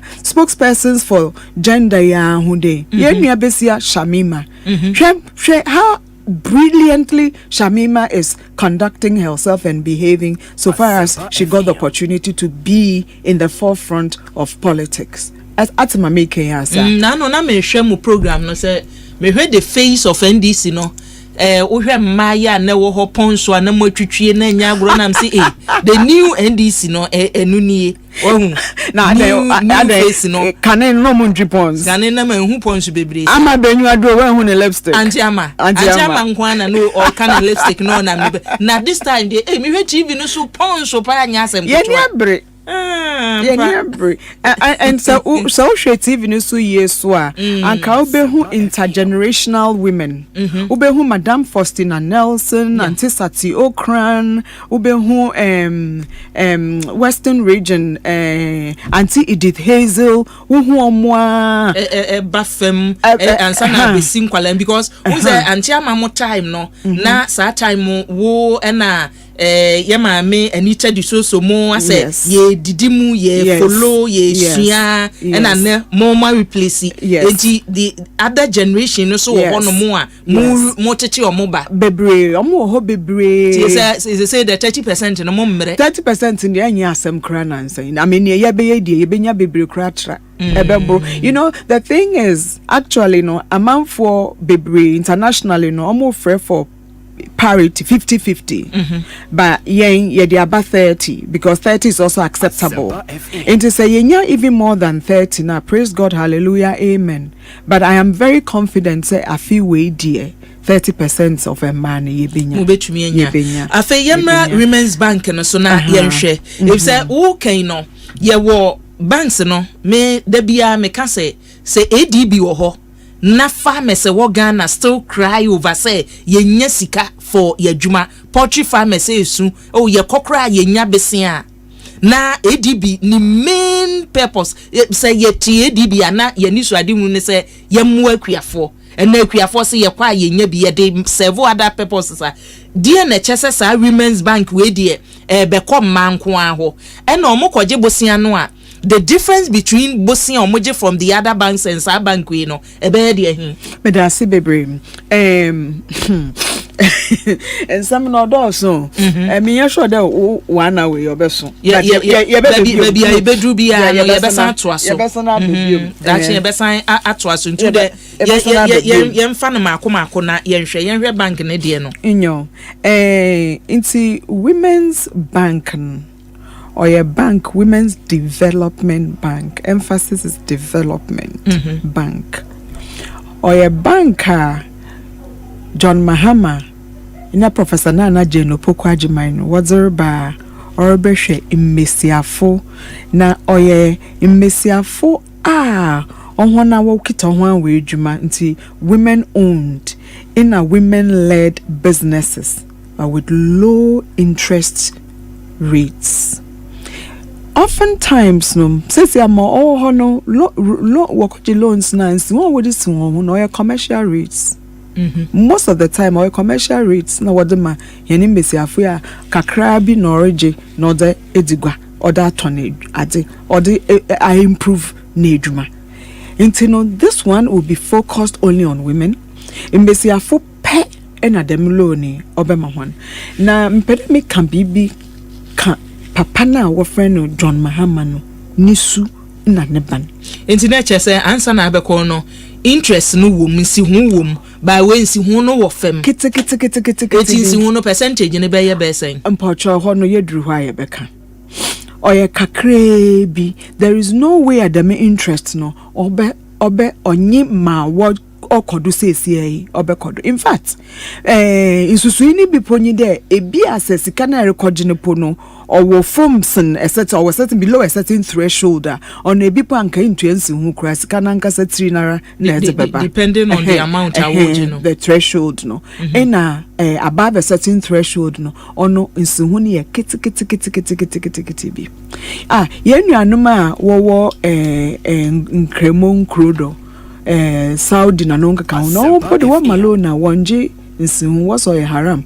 The man and said the whole general and Women's Bank wa could or happen won crow bebre a man bebre do Afghanistan nonka can we cry Women's Bank I hear nko tum na ya enti oye bibia see onye just because ye manifesto no onye just because ye pede what to aba my hand o mani ha ye mana and ye wo man kropa wo fe na Ghana no money su mbesiafo titru na wazi o money enti oye adza yere ya Women's Bank no Women's Development Bank no obebua ye mbesiafo ma mbesiafo no wagina ye amahen o money wagina ye maminka bibi nchol wataka de menyifu no wo yetiri mebua Bible kan the Bible kan Christians kan Muslims kan yen tradition culture cracker the men are the head benyi no yetiri emi amamisi yo mempede mi ye besia mempede mi ye benyin sorry mepe besia wo bom besia mepe besia na mom besia no emna me ye ekwan the neck the man is the head me the woman I'm the neck samu kwani onyedina lumu yedina mentu minsua mitiri se emi de mitiri bodei mitiri kakraken ana se wutiri sunte da menyonko aloteni tira na wo kwan no onye strong obetuma asua itiri na ena mereba madanyi enti se ekwan no ho yeden na ekwan no ye besia na besia na adwumasam ekoyei besia ne sikasam rekoyei besia na promozin rekoyei besia ne recreation na grudi rekoyei besia ne spirituality ne nyamesom ne som rekoyei a owo benyin wo ho ato efie be ye mmoframa wo school fees ye betua mmoframa wa apomudin ye behwe ante kura me show de enyim de ye mmoframa Ghana mmoframa ne bebre okanhen manifesto yi hu ya de bi yedru children ya account so ho asem were malnourished. Mfamankasa me organize health screening wo Shama constituency krokro of na asoko nkrofo na obe health personnel na obe ye no wo ye na wo administer health ni care ni na so na wo take wire research wo wie no na ye mesiafo na ye mmoframa hona pomuzin owofom because of sabi henedi di kwando ndema yedi ohia debi abani owom wonyi he na abefem enti nyimpa no krodo nsu ndoba no po na repo onsupo na na repo we dibi enti ye wadwuma nkasa ye wo manga na enti dem banki oye banka ye de beboa mmesiafo pe na mmesiafo wadwuma ye no kokano no efie beyeye besia kro ni fie yeye besie bie ni fie yeye besie basa ni fie yeye ya brono na wotido no ayeye community na wowodo no ayeye district na wofim no ayeye region na ayeye oman Ghana wa ayeye enti you may think of the Women's Development Bank as one tiny initiative. No, when you think about it in terms of systems thinking, systems dynamics, you realize that just this one initiative is going to have implications for all of Ghana and Ghana's well-being. Sipoku wasemwa ubisa kwaku sipoku wasemwa ubisa no hwe say ebeden yetumi aka say ye bie a bank solely because of gender. Sa policy we memedwe ho a menti ase na Frank Pepra osiakua asa still na be confused kakra se bankers be ye adwuma 24/7 hifo na be ko bank ho no mo anopa 2 am wana wo so de na say na ye nan wo Ghana na ye be so ye anopa 2 am say ye ko bank ye ko yisika be ede ne an ye ko ye ne bank wo sa abre anopa 2 am say ye ko akoyi sika ye ko ye adwuma e wo bank but Anje Emilia yen listeners ni omo ehwe live e wo Facebook ni YouTube ni wo mu aye be for mo de bi ba de ba kwa me pese ye hwe eye in the policies amode eba no ba kwa efa ema ho se ye be hyeda pe baabi oba bi ana wade ase ana se ni fia wom ye se ye cheche no na ye de oba no atena baabi na ya provide amano eno minim social welfare dwuma any social welfare nhye emu dada Ghana had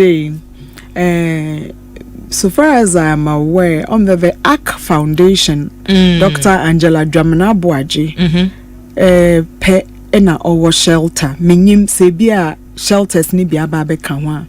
But oman nankasa ko abrochire konkron kedra. Wo shelters as wozi misiafo ne dem ana benyi na words in dem. Besia na words in dem wo fia.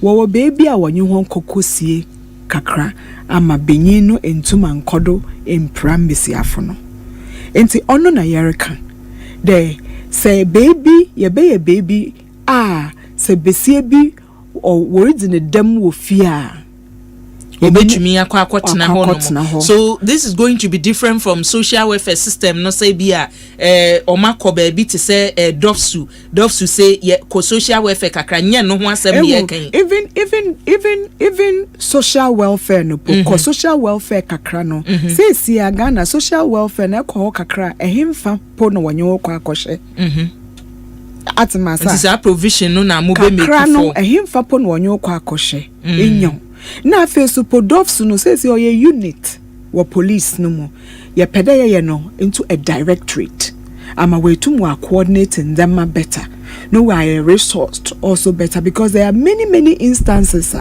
issues ne ba no kodofsu dofsu no pede wo boanso wo nye akadena wo betum na wo za aboye no enti yesterday nyo ye besisi shelters okay yan kwa anka domestic violence on si anka yiri mburu ikun rimburu eyer wo fie nka onsi enti ono so yebebo hu dawuru yebe ya nhyehyeye a yebebo dawuru ama damendama nkosi na enso so onyesi no ode sometimes ode besia no ogwan kosie kakra ndama wo bekuna shelters hu hia da ode yesi ama wakwa kosie wo ho dem ma meka no Dr. Angela Dwamna Boaje penam nyim do wo shelter na ya no why overwhelmed onyambwa tide bia no nam na stress sika or shasha boafo de wombra na wombeboan na ontum na onye shelter no na sister kuya shelter no munsam de mintum ntra na menka mbesiafo rizi dam ankasa and for how long na obi betumi akotena ho because ye kan okwa state no na ebefa ne ho ka eti me kotena ho no mo afebo se ye brome ewo fie enti me kwa akotena ho no mo afebo anase me kotena ho bosome miensa na afei ya hwe siesie masem no kofie because me kind ba from no mu chese ma over 60 years kra no they say omo kofru bibi to say transporter ye be ye system eno so no ka sika kra wo mu entua ni nyina ka ho eno for how long na obi kwotena ba bi obetimi atena ho enti on a case by case basis or depend on besiano ne how no most morty of course so shelter no so hono nyimzifo hona wonyim dem hono ho nhyehyɛ counselors na no nkaka ho nyi ho bedi nkomo na ada nko wa hwefie so wonyi papa no so rekasa na no nkaka ho enti mmiri no so na wo feel that the memory de wa so na ode dem nyimpe okofia obesa no akofia na ode wo resettle na abrabo baby foforo so ono so ite dem osi wo aman nkaedo no we are not any different as the human species than others were other incro amana amanodo enti say osiwo amana amano bido a wotumi ye mo ye ma wodi protect mesiafo hon lives a ye betum so na ye mesiafo de bebre woku hon wo pra hon na yetena ho na ye rehwe kwa John Mahama na Professor Nana Jeno Pokwa Jimansa ye pepe baby ne de mesiafo yesie baby so sabi say besia onyina to the American day enyim na gray hair enyim tiri man the gray hair aba mitiri mi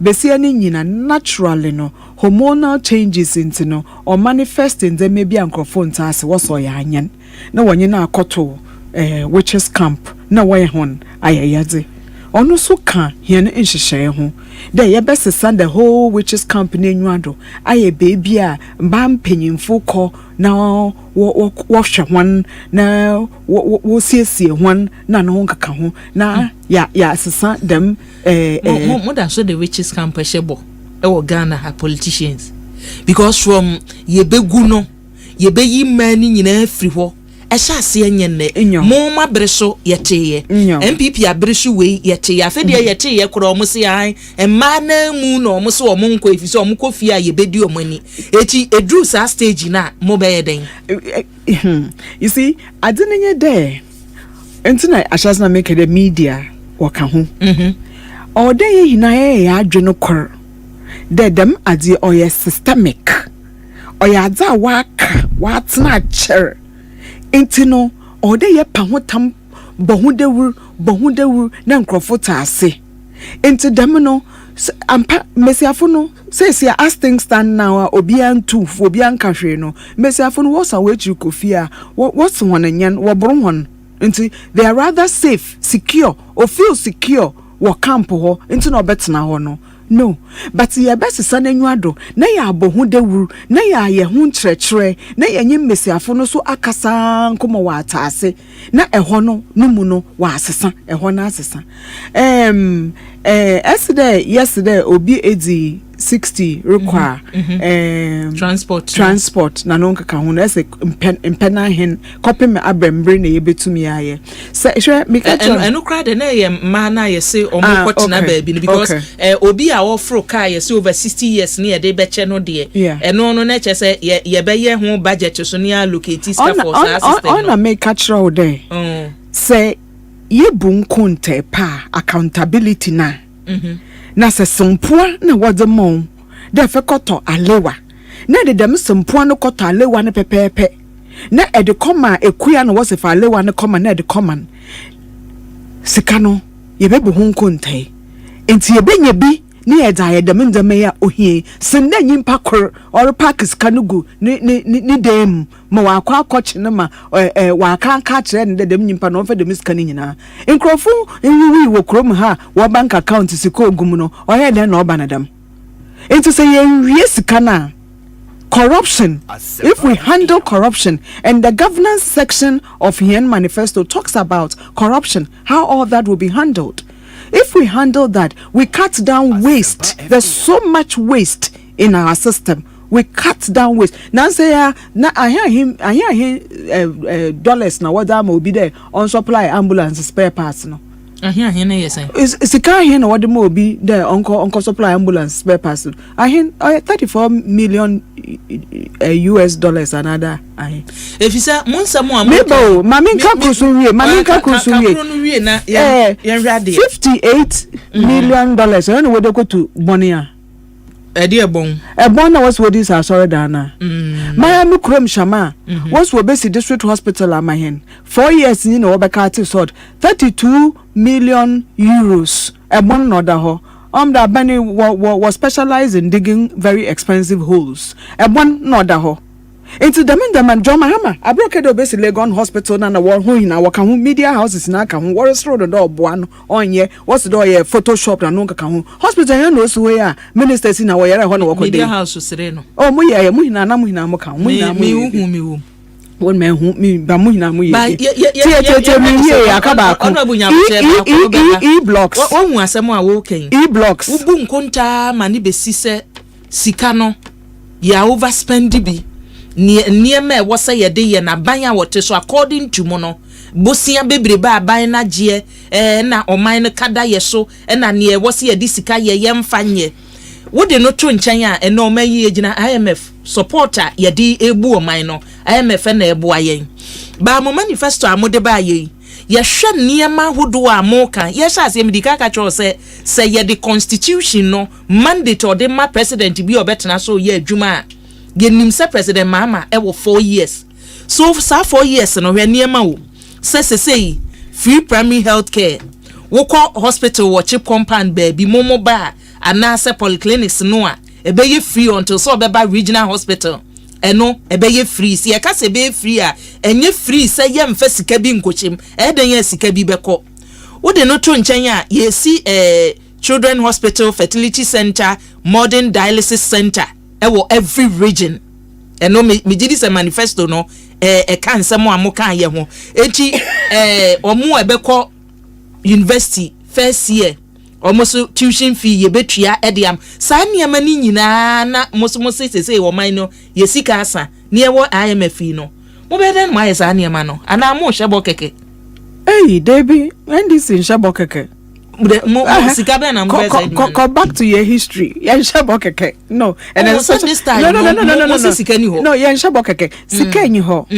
true IMF program wo ho true yenyim but yat no so no ya asese John Mahama said obefa 60 ministers pay a cut down on data a save sika a free up sika edebe yendema ohia Osei ex gratia we twem eyifima save sika edebe yendema ohia why mo ohia ansana why mo fata yendem na wakana why mo ohia ansana why zo fata presidential household budget mpocho wan kasa hwehwe but then ala ye betwado oso beyi obeyi efim obetwado e save wo ho a e betum daye ma ose na ma ofata o mani biara na japada osombo ono no munyimpa human resource ono ni munyimpa ono osombo se enyi enyimpa a wa tete hon wo nyimzi wo ahoden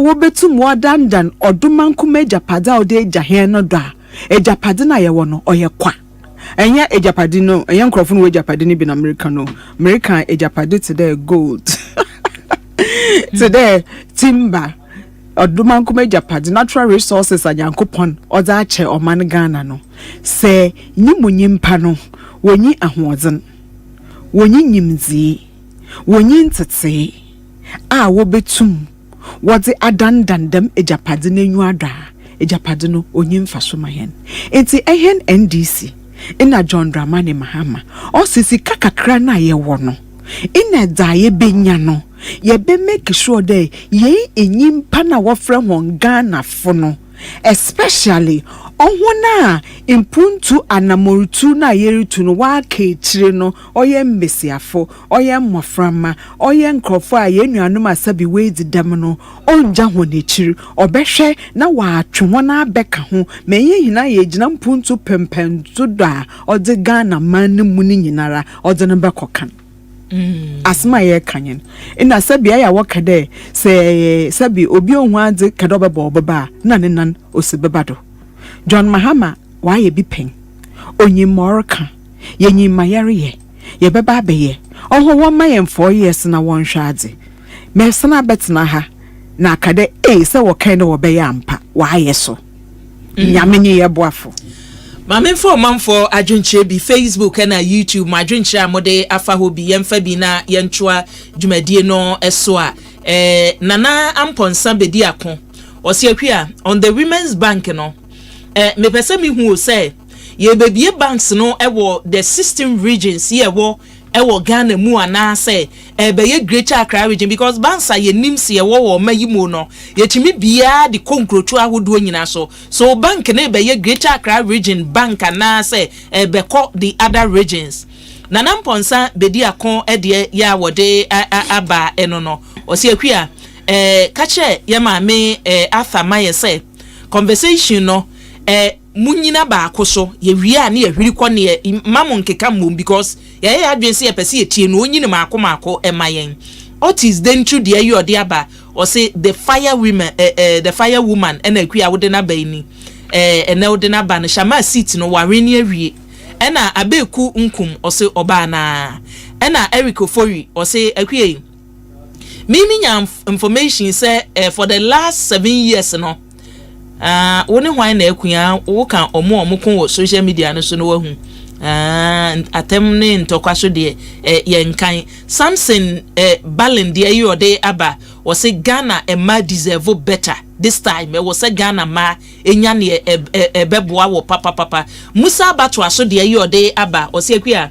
wholeheartedly we welcome the introduction of soya found no ene de he enon soya ya ena ye women's bank de na o say zongo community de no okay o say in the NDC no manifesto no say wohwemu a policies and penifo so omode ba no enya grow ye wo zongo communities fund no e wo ho sa initiative we no megidi ye se beboa ama development atimi akoso e wo ye zongo sahoro ye wo omayimu Michael Kwesi Omari Wade o say bi why Mr. Wa bisa Madam Mame say edi entina NDC amanyoko na drop the integrity from Rollins de nanka wo kan accountability integrity and accountability eti bi so almost integrity na wo hefa ya say o majampe edu accountability no ajudin na Kofi Jomo o say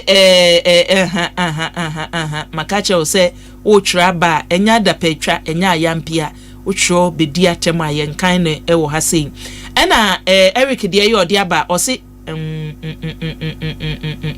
Eric ye ni age ye de ka se because say akua eye young ti otimi stande so wo hwe constitution no ne ye kafa obi a otimi stande pray for parliamentary position and say e be ka so kom na hye bedwam a ye ne hia wadi 18 years wadwen mu da wa ye se otimi to aba ena emfie so ede kom na hye bedwam ne yenka se wadi buru 50 wuntimi nwura na hye bedwam ti ne adwene woni timo ne adwene ni timo everybody parliament ono ne hia ne se wo betumi aye adwuma no why ne wo mu no enti ha ho Adolf Jenabo de ayo de aba o say honorable Emilia Arthur definitely this time oberi ni seat no chama constituency akua follow eniema ekoso because enye te say last 4 years eniema call ye no John Anaman so de aba o say honorable Anna Shama constituency seat no o GNT o constituency for no so eni abre omo ho dendende se chese seat no minim adwuma awaye ho ba beba ho un say ye constituency watch eti saa constituency ne yebeba ho ne abehwe because me kakra me ba mbete ye no na me ka cho say yese banka no wa ye adwuma na wo so no wonye nneba se ne wo ka no se wasi abaya na mu wo hono and then a whole lot nti yebeba abehwe se ne grounds esitie na Sandy baby o se akua bisa NDC amanyoko no ma me se Hope City na wo hefa ya ma me ka say wo se NDC nye empty promises Hope City no mo promise wo ho bisa ne se wo hefa ye hu Hope City no ni omo promise ye nyina ni nyina na omatwumi aya na sipoku wo Paris wo se akua eni asi ebenya Children's Bank o ni abenya PWD Bank ni abenya Muslim Bank o man kan sa wate enya ni omo kan no ni omo kan ye Women's Bank na omo kan ye nti say the other groups awo kan hia bia ye behwe se echi eno beba ho no mo a na John Reggie de ayi ode aba o se MPP the opposition no madu ho no mo awie mamo ha mo ho kra ewo ne ekoso ewo omayi mo watch and see o se akua Dr. Muhammadu Baumia enra wu se ne osinya abotre ene nsentwefo hyiaye na oyi nsem ano maako no eno ne friend say nipa na ye ready so obelidi oman no Fred Y Amponsa o se akua NDC amanyoko na agro wo mani so omo nsem ni bi wo ho no mo ka menyi ni so mbetumi aye Emmanuel Boachen o se akua kache mampani dada John Dramani Mahama say Esgracia nsem a wo ka na me ba metwam na mba me ye firi wo no omunya ye o na nka oma ba wi a enke ente se omo ka ho asem ebiem honorable ebe ni ade wasi we part 1 no ye de part 2 ebeba abetwa so ye de part 2 ebeba abetwa so questions so say omanfo ebisa bebre echi enne no mame fa wusi ha ohun na minya wo say afei na ya hyase a ye kom kakra kakra enne wo de kakra from gender no aba enti wa me yehu man penimfo mo aye de ebeboa won muka na mabisa se sika no wen wa kire ye se mo be katikati down cost ne niema bi ba I'm wondering se eno no mugidi se niema ama promise nyinada mu betumi e de aya edru ho no mo a because this time yes promises no make here e so ma yehu the source of money kwanya mo be fa so aye no just say ye kan ne ye kokeke enti ye da se Mate, Masme dasi. Nom de obi can be na a two tray about age. Age, no. Nyo. Aya menti henase. Aya menti ebinumase. Onwana woto abano. Say age fu. No me mpese meba me pase mbinche wansa no watwa so unim say ma ye adwuma wo parliament as a reporter sabre no na ye wo ye maame Cecilia Dapa no wo abrem area ho no ne age ni ye ka sabre na wuyi obi te say ye papa ya obeye education minister ya na nse wo wari Osei Esther Obenda pa exactly nekro ye ohima Satam na ye ka omo anyi ni ofie ho no PCR piofori na dominiphobia they were there satam iti mensa mu nyina ntia no de me mpese obekọ ho no ha wo ho me ha mo ho kra ma me pa kanye de I hope do dra battle na won ma mpanyimfo nto aba ma ho minyo enti na me say ha enti me da se da me ba ha de yezi nkomo fine ebinu mo ho ya na agruzi wo we nyu ado ti de no chede bebu Children's Bank na zi no chede wonte oman Ghana no wonte asiye wonte baby aye gina no na baby order ye kono wonte asiye ehe na NDC de yehu yenyim ye John Mahama onyim baby oman Ghana ogina threshold ogina do na baby order oko ono ntina yereka mayebeye no mayeka da yebeye no so yebeye so ampa medase nti bank ne yebekọ bank 2am na mpa. You know, my example of Gapoha. Payments near the end, say to our bank, ewo. Enti se ba Gapoha eba be ye juma 24 hours. Naturally, no bank never hono so. We operate 24 hours. It does not mean that banks all over the country will operate 24 hours. You know, sometimes no selected banks. Yeah, a juma bank from Jumedi bi by all means, it has to be that way.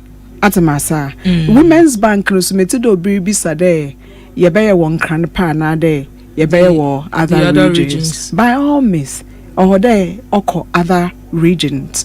Into the start here now spreading all over. It will start from somewhere. Who knows where the headquarters will even be? It is even likely that the headquarters will be in OT region. Who knows? We don't know. But the by all means, obeko branches now are kwa sibe bia mbesiafo ambesiafo betum na wa access loan from the Women's Bank. We mean well. Yeah, that's it. Ebusiane no na watch no we part 1 and ye dey abewie no NDC parliamentary candidate for Shama constituency and then spokesperson NDC Amanyoko no eyi ne say onkasa emfa children gender and social protection ho manifesto no ensema hodo ye wo mene kakra ene ye dey aba no eti se wo take decision no say wo betro aba na maka cho say ene twem se wo beka say because say me free hentimetro maba ko say obia wo message odema so message no na wutie no agina so edi kokromoti akotro abanti na multimedia adwumakoi ya ka cho say kokromoti power kokromoti na etumi ya wie NDC afei enche ye beko MPP amanyoko no so emu MPP amanyoko no so na wotwe etwa mu no eno no ye kobe na wotwe mienu ni kwasiada ena wonum so wani suade hunu no wode kwotu dwa mampania be de eche Dr. Muhammadu Bawumia so aka bebre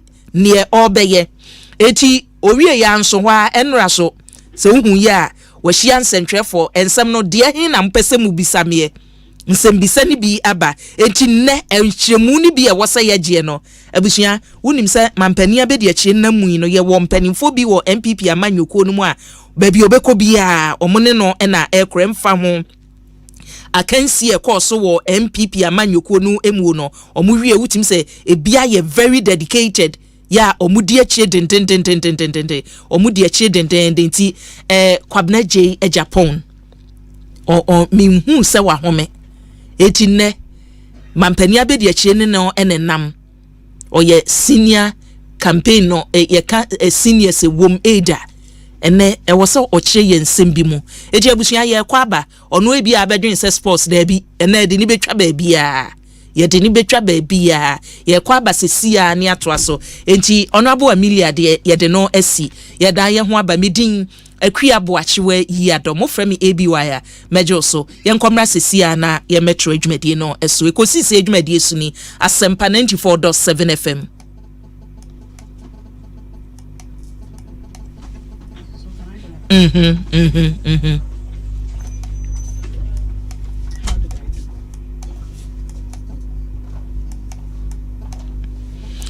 Abusia enche yebeda ye ho abana yeba betoa dwumadie no eso enche yebeda ye ho abasisia yeba na ekosisi dwumadie no ye de atoa so.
Yahaya Asempa 94.7 FM no 9 abapa ho sima aduasa miensa 433 se wafidie da hase ya ehaye ekosise adwumadie so enie ene NDC MPP amanyuko no empanimfo mienu obia ye ka wo mo ache wo amanyuko no monimo mani so ade hunu a na se panimfo na wo so wodi bi atwudwa emaye eti yawie madam Emilia Arthur Sabriya America say ene ye ankasa ye papa kane mampani dada dwene jekum kofo abreso boafo sonko kasamafo waye adwuma no a ene wabeye general secretary ama MPP amanyuko no efri hodomo sawuti the new donor.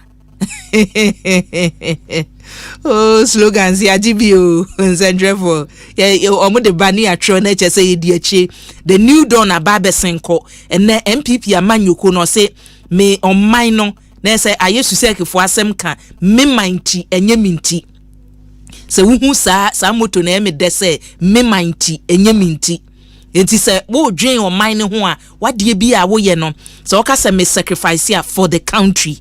Eti ene you say MPP amanyuko no message die chie na maboa. I believe in MPP amanyuko na ni so ade hunu nti ne se MPP amanyuko na nya de wo manifesto no aba ni e chese wo betumi aye nyina so ben e na oman ne ye wo a MPP amanyuko no beka se ye de bi to so abusua ene ye ne oru akwabna eje Japan e na esi adwaja mami mo afisha pana mo akwaba afinsan committee me ba hache oba hache boru amodem hana me humu violet here my favorite color nenti sir I'm excited. Good. It's good. Nice to meet you. Nice to meet you too. Yes, brofo na dia bay brofo didi different from ehun hia yeso ya da asese e to nsafre wo bae because minim say na say we are very busy. Baby a mehu vice bia no na mehu mo bas na asese campaign minim strategy kura mo de ye na anu ye hwe ye sakune na che say bas ne si ho no mu si free mako ni nyina mi hu wom na che say it's possible bas it's possible bas no na say mu si free mu timi am say this man a very busy man after say the new dawn ba ye mu hwie ye no ye say obia nkonko pribi obia wo decision a what take after mo contest no and then ebi we chi say well mama hwe ne ebesi ebi kura so de say no I think say for now mean to me anyway mu nko enti me ho but still wo ka party no mu anya say bi amaka party no keke then wasan di akire wo kwa me hwesa me say wow so ene ye mo akwa abadawase medasi no pay ni Dr. Baumia ewo Ablekuma North sisi me free Ablekuma West na me bay and I had to break off na me ana wo enti na you constituency na mokoye no am fanisa ekwa free den ansa no akwa ma me esla so I said am fanisa very interesting constituencies very interesting omugusu a omoye adwuma na de wo kan be si asem so de say number 2 minu aba Emilia na o mama kai abakosem yeah because empempi yana menya akwanya se ya na ese michreche ni membi kakra mu wo Ghana ha especially emrantie nonti because the social population under 44 them say they are about 60% plus. I have to check my statistical figures intinkola ni pi wo munnim abakosem ene de esi wo man mu ese empenifo na kasese unim ba bi ofria wan hwe ya obeyira onim kwan they are very important say in your opportunities here na ya kakakra edi afra because Ghana kebime kabia memu no yes fiti ya ne bayo yen especially yen afem MPP domofo me kase UP tradition de yen e fight because minim say na Third Republic or CPP for by na efre no People's National Party Dr. Liman and a Rollins be two abino backed by a horse ne chicketers ne legon for lectures be a ne good legon as the backbone of the People National Defense Council, the PNDC. PNDC no and the war NDCO some of them sure enti eto de bia na se e magana fo hu ne me bi kakra enyame wan wa se former president Mahama Utimika se Ghana for the any refia de nanka abaya ewo NDC e ba Ghana ha Ghana adwuma be over 450 state enterprises ni nyina ye ton he de na meti se bi mu ka state capture pa enya de papa enra so Dr. Baumia ka ho asem but you see, he who wants to speak well should come with clean hands. Yehu niyeme pi wo omaimu ansa na ene ebedru ampempenso a yedri. Uhwe Ghana ya bakosema 67 years. Uyi mampeni kufo 8 years. President Akufo-Addo nyame bewie ni 8 years. Ukambo ma mfie dunsia mebwa. Udi buzi ade ka ho 18 and a half years. Ebinum kra wo ha mbeka se kutuka ne afrifa aban no military government yen na ehihye kire yanyi ntum batu de yanyi ntum kra 3 years. Ukambo ma 21 years out of 67. Yen ye kuwa ye friend UP United Party tradition de. Uhwa che the history of this country no. Yen ye dimu kakra bi. Enti I believe says a Ghana for my chance. Na UP na ene ekoye Progress Party, a Popular Front Party, and a New Patriotic Party no. So omoma ye kwan na yenya extended stay. O abemo, me gidi se Ghana besi sampa. Me wo say gidi no say Ghana. Wo say gidi no. Say Ghana besi sampa. Emide wo baby a wodi free from 1992 o de yen kwachiri emfa aban soja aban meka ho yen hyase free baby a je ka bi ma meka bi amamuo no twumu ebeto ne ya mo ankasa from MPP mo hyase a mo de abedru ne MPP no sani e wo kan ye bi so de mo ankasa mama nyoko no mu nipa bi asemom kan say the MPP a na ye nim no kane no enye nuni the face ejuma na moye monokure die mu musikase mu eniema bi asesa because your mpanimfo bi wo mamanyoko no say oba ya make am say this is the manner or say no matter say eniema sitie eye me mantinye minti but there are other people almost say MPP we nya the MPP enim no eti yemma say wo fa obi te say papa nyaho chamaklo na wo fa mpanimfo obi te say Ori Alankwadwo Chamati on kra de se mateme ho because the MPP aminim no nya ninie so oka say Ghana fo ma kwan na MPP ne betumi di o mine gina mpempenso esese egina which MPP asem na wo kan ni me kama obi ate ntina ni party say yemu bia na ye mrantie time ye chichire party no ne wo ho no a party so no ye chichire no akonchire mu soja fo aban saa time na kabima min kabi eni ho saa time na Asempa na radio station ni ho Ghana broadcasting pe nti se ubenya kokudru kra se wokotena so na soja aban ne so wono so abano ye beto no osusu ogina bi na nya asem ketwa nti eyeku a eyetu ho ache adwumaden nti mekane mama ensase bia service adabia mekana esom sacrifice so do humbe bo afore ekuwe eya afore bo na mehwe ntina me betena ha na mpese me bo ye party for no mo kai mpanimfo ni bi me kai mpanimfo ni bi a na me akra me yesu na me de atofanyam because ebinu kra o man tena ho am hu power no in 2000 penny biti ko man petu fantini penny obre party hu pa ajeni mboate no okukumasi a omo ehihye party na takraji manom so what Jemfi bikai dinda chese mikase me bubo nipa ni be young man beyond the nansen ko kumasi ko hu ne friend Victor Usu I'm say the to a former leader Victor Usu ne friend no he was the first general secretary of the Buzia Dankwa Club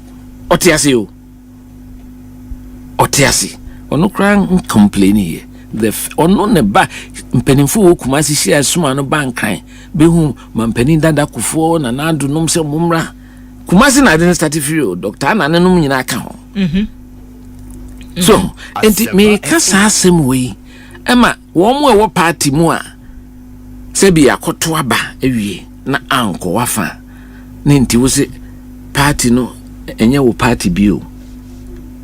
Party what name the best part of your adult life. Apeji wesi mpempenso papa. Enye party sa. Na sen ka me kom na Japan me na ese kam kekem kase wo Ghana. Dabi. The way ya papa no ne mpenimfo safo adum na no mo ye adwuma tete yen BJ Darocha no. Very selfless people who have no time for materialism. Darocha ono disika yede. Edubuahen odisika yede. Udisika komano because fa koma ya onyame ana kwa me pianim. Omne hwiska so. Those are the kind of leaders we had, and we think that we have an opportunity to restore our values back into this political, our body politic. Na enkobane say the NDC chairman be kind and say no contribution, no chop. Joe contributor. It means we have a chopping mentality. Sadi no esi yifri ho. Politics. Entina mukani say amine yosem. Ye omai. Medium ho si ho. I'll be the advocate for propriety and work hard for my party and to serve my country through my party. Whatever the cost. Because me hum penimfo ni bia omo breya woma me hu hwe. Me kase me bodiya bebre amesime kunum ekedeku efo tomya me toponum laji moro salifu chese laji sha kunum wo wa omo bresa binum tonton e dan yo wampani kufo omo busu ya dan nyina moton bi ansa na e ba power.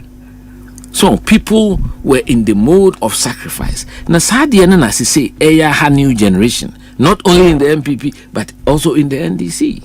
Do we need people who are public spirited? Or mine asem here almost say ba be politics say be sumo mine ya pejo mine yo. True, there has been bad examples. Meaning and no ama enipa bi are poisoning the youth's attitude about how to serve our country. Their belief in serving our country and not expecting anything. Me na me abrantie pa 29 years. E ka se kujina national television so na edding. Ma me hwe Dr. Baumia. Ni suni ne ban. E wiase nyame timi bo nipa bi. E na ye nyame onyankopon ne bo wiase. Enti obi wo ho a sunsun bitimi di nachi. Otimi pie so in a way enipa ntiase. O hwe ne nkola brem. Na bakosem ono so oye brefu wa bredo na ne papa wo 19 no ndun se nipa modo so a chire timi be fie nti okase wa do ba de da na nkrofo se o na papa di minister na se minim nkrofo no papa no ye ministers me no mo da dem o secondary school so na ne memo odin e di minister da so obi o kwa abrochire na o ka taxi no dia so na yiso no dia hwe no o school Drew Canada or loading boy da or warehouse na nyame shisha na kakaka utimi wie ni PhD a obewura Bank of Ghana ni subampa na ho brase entino utimi rise ya mampeni kufo me boss ata meme sumi deposit kakra ti said now can press secretary to the president. Yes. Recommend no entino na na do peja no eye no running mate will be the central bank governor. So them deputy governor. So she ni suni ni bang. So ubia kase we share Dr. Baumia ni buefu da anase waka fun wachire obi. Obi ti me do ho agro kakra and they say politics no you are allowed a certain level of humor and that to be no to short fire short kakra. But he's a decent minded person. He's a man who is passionate. I'm say ono do ofam nintino. Me di na chiko wager. Ohona leprosarium. So no leprosarium omo akwatafo. Ya hili wo na Jones Father Campbell nkrofo no. Unse anamafo de hili obi kra na hu na oyam hihye kakra. Na woko the way ono omo ye na wokra odi na chi no. Se wo any notions be against obunsa wokra no. Why energize the be when me ni pese e boa. Enti oyobia ne background no ye sonko kakra. Na ne papa ye kremoni. Na ne maame Christian, you call Wesley girls. Then so be ware no converted to Islam. Ntu hwe ni fia. Ne mo ache me no. Esi wo maka 17. Em say mu 9. Christopher. Emu 8. Muslim. Enti religious tolerance. Any oyen who unifier or penny person or brain who has an idea it comes with them naturally. These are the kind of leaders. You see, character. The idea who here or my people don't know character. Subai. Na me tienin sem me shemia nema I believe him so can new dawn. Or no is a new chapter. New vision, new direction. Yes, we bought Mampene Akufo de Chidom for close to 8 years.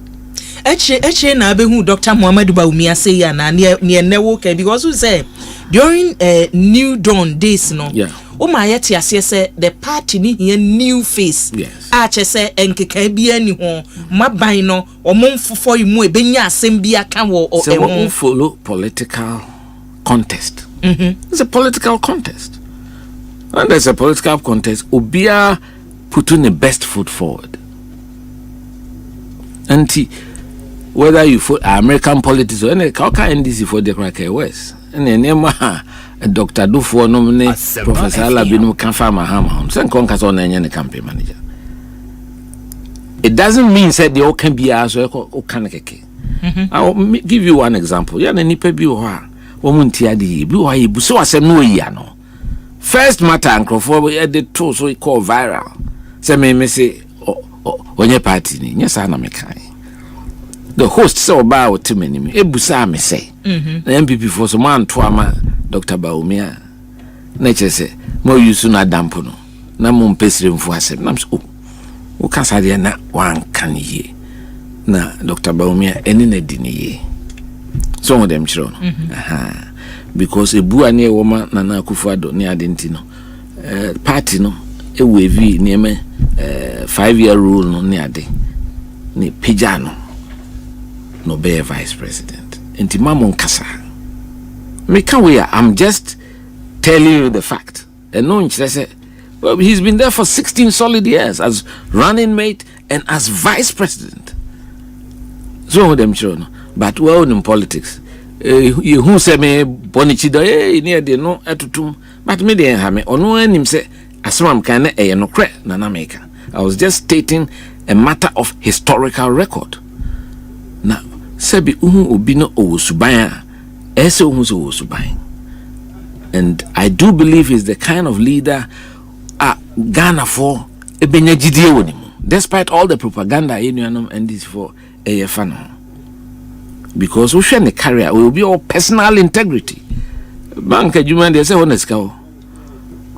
By vice president what is will be the thing back. I can Dr. Bawumia order. Some of them say. I think he stands on a threshold of doing something significant for the people of Ghana. And I dear cry mommy feel say obitima yeni masi aboy and say oh any so doing or can someone and nipa enyin ntum from the beginning but eventually ubonse na abaso or can say yen hwe na abefo niema the friend digitalization near the any pepe can the agro but today the impact on our lives as Ghanaians they are taking it for granted enche bia ukra phone untimi en fasika enfrisu so de komo obi or different telco meboa untimi enkra enyi bibi mfri wo bank account mfameto mo account ene me wa brochi etimi frame me say me electricity pin na je say me to bi guso mo wa brochi once am on internet no me to bi to so we nyina because of that policy of mobile money interoperability.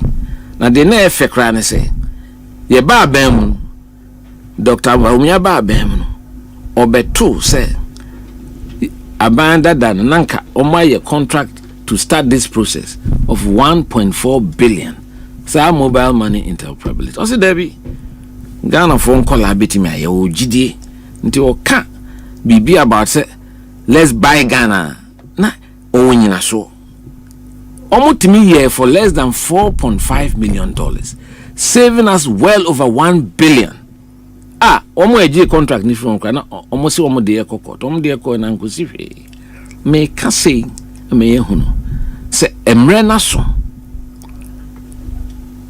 for a new direction, a new vision to build on to upgrading the country. Now, we are building on. One, we share the forward to manifesto now. He talks about imposing some order and discipline in public finances, which is very important. Ghana, there's too much waste.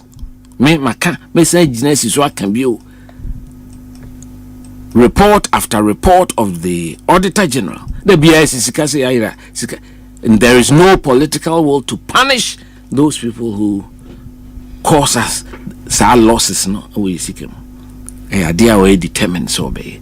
Na minim say no say questions ni buani ebusa o na say we vice president. And they say we sani working oka digitalization asem say true or no and na ye mobile money interoperability na ye keka ho ye twumi aye. Eno ye ka na ye the credit ni bia ma ne say ono na ni suade hu no enti se ene ye be ka ne enkoyi so na omanfo be bo ne so bo a nye enka ho bi me yin se wetim de so bo na bo no that ono nko asa because osom aban wo hwe ye constitution na osom mampeni sanity osom mampeni and I'm say former president ko no di president da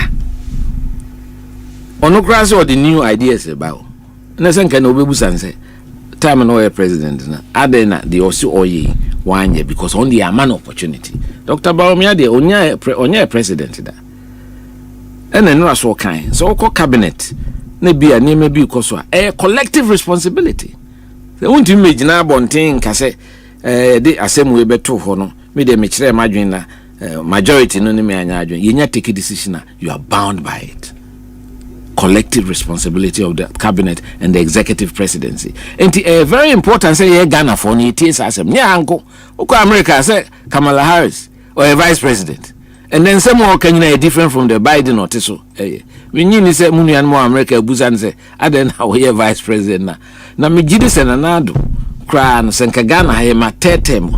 And anko ko tetem. O ka say konse sanema bebre. Experience wa family. Ko be sanema bebre.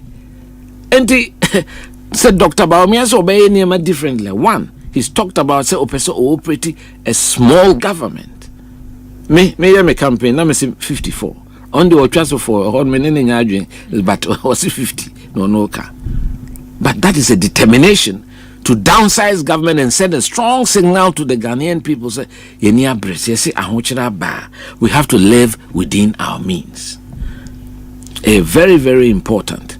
Intimidate the hearing any adwin sacra the transformation of the country say yen on my no the way I hear politics the way I hear TSC ye be election pe ubon say nkrofo the disinformation aba ye nuanom NDC for any omo professionals on ba because 2008 on produce list be of ministers of the Ekofo government sika omo menam da number 3 SB was Kakesepa da Prudential Bank.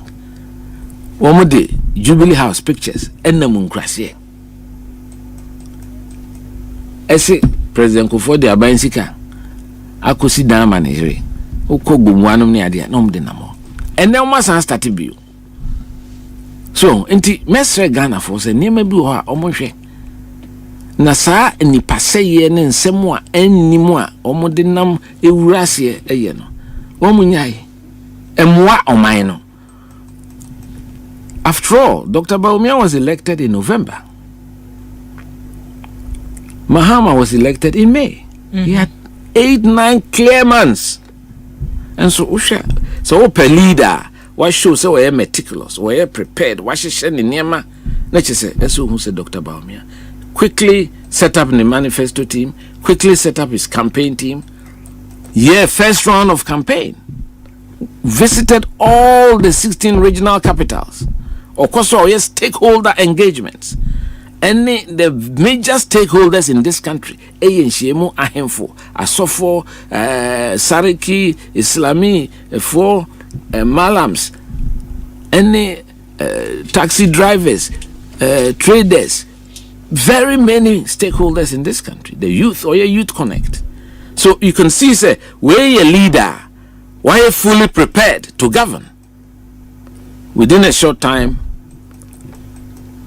we are so electing a running mate. No, I can't take you of constituency. Right now, we've done close to 100 constituencies. Constituencies are more common. Yakum. Ono our power. Normally, in opposition leader, cry say, how many constituencies no matter in control. So it shows the state of preparedness or your hard-working leader. There's a lot of vitality, a lot of intellectual capacity. Or na junumu do, na junumu abobe. And all your ejumadeng. If we assess the hard work pays. Tia me no kase no we dansuma ho baby no ye ejuma onam. No ye.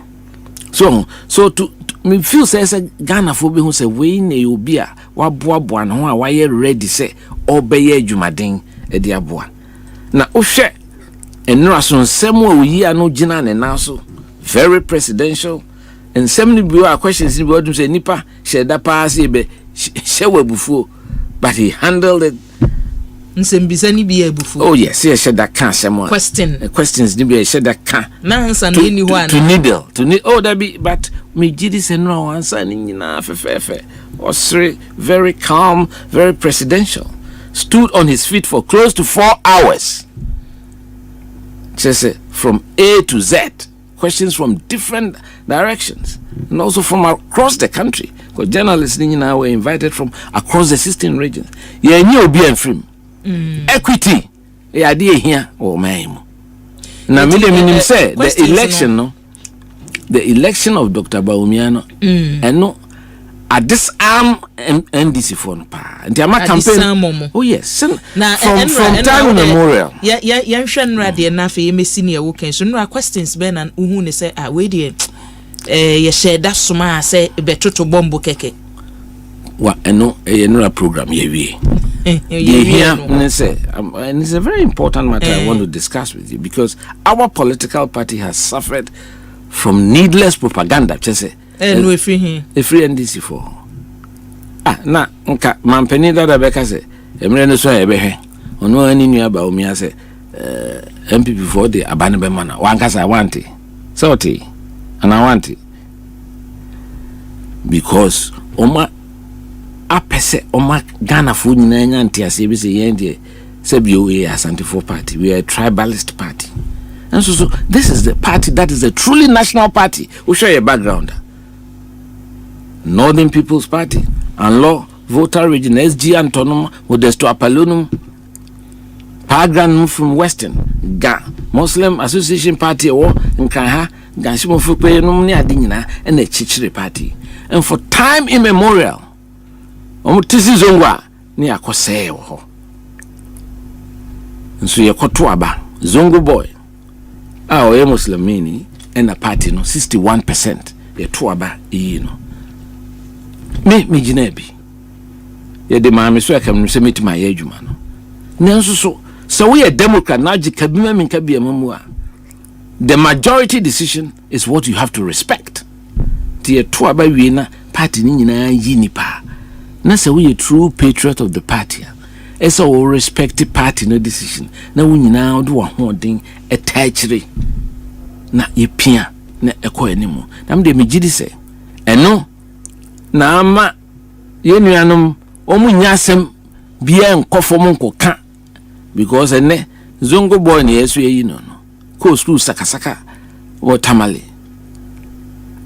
Nti omu so yesu yi no to show that this MPP is a party that truly rewards hard work and a party inclusive. It is a we are Kroboni, we are Egbeni, we are Hinfenio, we are Zemanio, we are Hua, Nessa Umredua, now do Asem could dying delegates now. It's possible so be you, no be di ano. Decide the be no de buoying, a buoying say, yes, and to for an answer come for party. No. That negative perennial propaganda is no more, and free they are struggling to couch a message. And to the negatives in na ye de ejidi se bibia o bible mu So wo gidie na osom kukuruko wo so all things are possible. Yes, Ghana for omunya gidie wo MPP abenum. And Ras Omubusa na Sembako. And it is very important. He made some very profound statements, Dr. Baumia. Also, we share Abanya ese Ghana funya jideo party. Share we manifesto. Take it from 2012. Almost achieving less than 30%. In fact, about 28% of Niemo Omkasombe. We share 2016 near 2020. We achieved around 80%. More manifesto Yes. from 2017. Yes. About 2020 and in no more achieve say yet me tackle 80% of Niema Ekase be. Mama ke mo ho an emunya no. Nyase ye marke ho also bit mahwe. Say manifesto no we attack. Na marke no over 100 na hwe. And 80% of the things that you can't see be no. Yeah. Ebi ho aye wie bisusu aye gusu a yeah. And an to me and yes, of course, if we are there, a manifesto, as they say, a wish list. You be beer now, bit me. And no Marcos will be near the brilliant. So, but of course, that's how politics is. And you be more the negatives, no one. You feel say you are a mindset of possibilities. Say Ghana, you bit me try Ghana. Na yet me a dear. I bear for Nema. It's possible to be able to do it, and that's why I focused on the youth, or say, to be able to train over 1 million youth in digital skills, because we share the world of worker. A lot of it is in the digital space, and it's what to them now computer, now internet. You can work in Australia, you can do anything. No, so it increases the possibilities for all Ghanaians. So. Nti ushe sa major niemana nature sa abino edi any Ghana for edi niye. Of course, we know say we've been through the last from 2021, 22, 23 was very tough because of the global recession about we are say hit it very hard as Ghanaians, but gradually there's a rebound. Gradually, now you would say if you have an extended stay, some drastic decisions will be taken and the improvement will even be larger. A better improvement na punto no beba. Na ni nyina gina se ye benya abanya ebe offer the kind of strong leadership. Ebe send a strong signal to Ghanaians. Say parties in my power say bi I say cake binti eba na be twitwa na chama ye ho. There be. It is something that he frowns upon as leader of our party, and from baby Okubia say one day he will be father of the whole country and make sure that the right things are done for this country. You abusiania uchi owura kwabna eje Japan na yene no etwetwe nkomo ewo Ekosiise adwumadie eso sane adwumadie no da bia ye no yene mu nyina ene kabomu na ye de adwumadie no abanti woso wadwenkyere no utumi de ba make say wokọ mampani ya wo mampani abedi akyi enne odi animu atwi franka de ama MPP amanyuko Dr. Muhammad Baumia ne campaign team no emu a senior ADA bobomu uru akwabna Japan ne no etwetwe enkomo ne fasida ema Imperial General Assurance mpani for ye kan ensiachiba insurance ayeye no ye because of said that chinti asembia to no watumi anyamwa nanso ye obi mu ho no mu asem ato no ukọ ho no mu ebeto mrade sa wunyamwa bia mesrew wo ye drobani na upese wo ye insurance ya wunyamwa ye de bema wa wunye insurance keke insurance in times of say wunyamwa na yadomo ne de amawo etoda bia wakoda ya sabia wo kono na anim se wuti keke na ye wo ya na ade krokodu ye yesi wo ya ye na ya de kese enti wunya sika ebi 16,000 ebi 20,000 wunya bi se woni Imperial General Assurance mpanimfo aye insurance ehwo na ye boa wo ehwo ne ye kwawo moa emwa bi awuhia ne de amawo mesre wodi busuani ba ko ebeka ho eti se aba ne se wo ye insurance na ye drobani wankasa ankrankre wo pesa wo ye ne edimu ema wa Imperial General Assurance mpanimfo se bra na yenso mu bra na yemmoa wo ye wo Asanska University College of Design and Technology wonu madama ena wo do ba no ko school no wie university na osan ba fie na ade eche no wabona ko homada bi yenya ne saa was Saudi Akwalano from primary to JHS to secondary na wako university area was so nya bibiye and now do wani to aban so say da bia aban adwuma so a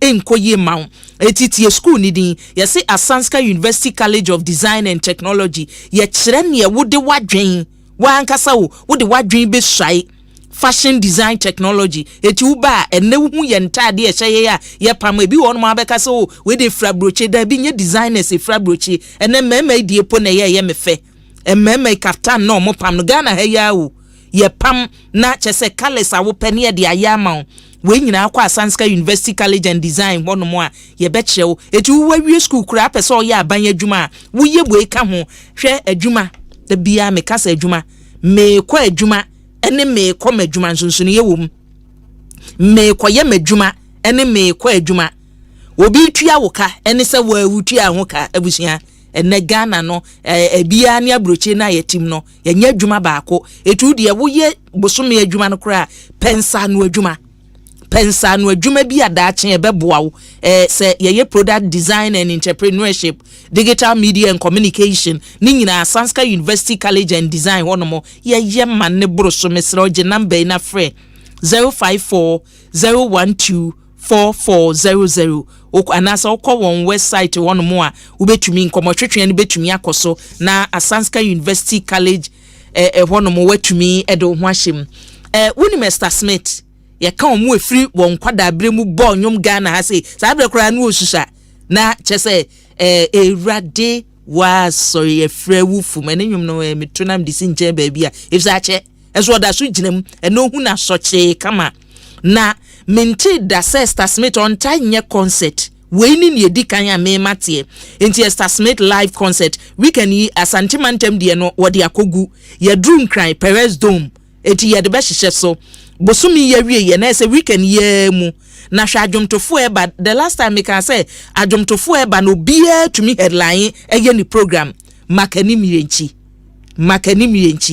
chese obehihye dwom no abama wutie mu a eye dwom a ye tie fa aba makani miyenchi ginam na na ya wasare Becky Bonnie Dina Hammond kwaku tei madwoa pa same Maurice Babyface any ote Star Smith na wante Babyface aneche so nwie Lady Prempe ginam Minister OJ Nobonketia Pastor Joe Bichem obia eginam eti mesrel ticket ne so ne bo onye den 50 Ghana cedis eno no ye regular no 90 cedis double and 150 and ye VIP na say VIP we cry them for VVIP bi anka ho 100 ne bo eden wom 150 Ghana cedis eno edi fufuo ne di fufuo wura choba baby a 150 wo de American ko enenam no wo hwe ne bo ni we yanti fako edu baby a na wo tietie dwum bi se ma akoma no pressure no so take akra Perez Dome ya enkran Joel Junction na de hihye so tickets ne so ko Silver Bear Cinemas a obenya bi ewo ho Accra Mall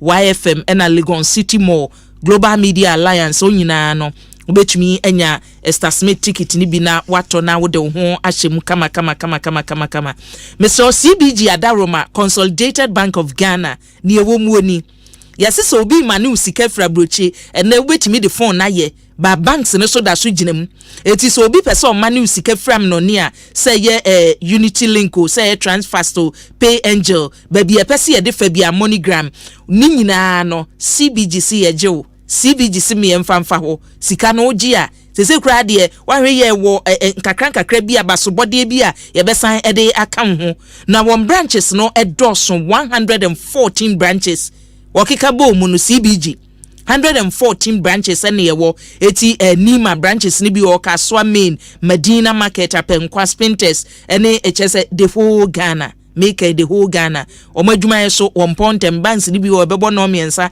ni adane ade bi na etaye nim hon close da bi we 5 pm no da so ejinem eti so pe ba bi a wudi siketo ama ho adwowa CBG Adaroma ye manu sika so a fa kɔ hono mo se wubusuani bi wa me no ne ye US manumu a wonim se wo komane ade wo ko ya wa rapo ade no kwa yesesa ne menhwe no asane ne yayi momone da bi menye momone menyi adwene menyi we ni yayi gu wo wani beba ho so ne asa de ne mani nyina so afa kofie ade so ne apam se fa ko se da bi ntuma ne mu edudodo abisu asa ade na twam adaroma Tridor Express we adwumakuo bi a yese wo de niema ma won se won fam free Ghana wo de mabusuani bia wa brochira within 3 to 5 working days ne ade aduru enti ye nam ebeko Ghana de nam no ne yetape etu de se ye kobio se ye momoni o se ye den yo woje ye be rapo no kama ne ade akwa ama ene wo bo so a woje no e wo fom enti mesrew se ya me no ne so ne yedi free ba Ghana ene so Tridor Express e beji ama wo di free Ghana so kwa ye beji ama ye numbers abetumi afre no 05351955353 and as 03039567733 wo frɛ ya eniema no ye beba befa ne de akwa ama kama o how bia eni akiri what say yes the luckiest ye kase we de ni tri yo ye nka no kwa na ni tri ye no so no toda na nka wu si niema no atubotomo papa botom behwe na wasia na afọ uyi de course you fa eno ye ka the luckiest a wo ka ho ya mfa ama ho so amayi obehwe na kire se papa no refi na kamudi a bonus wo ye den ye ma the luckiest ka ho na ntansi obani eje na se ntansi wanse mu yi trouser na to anu matutum ntansi eti ye say the luckiest beboa wo ne say yesi bo code way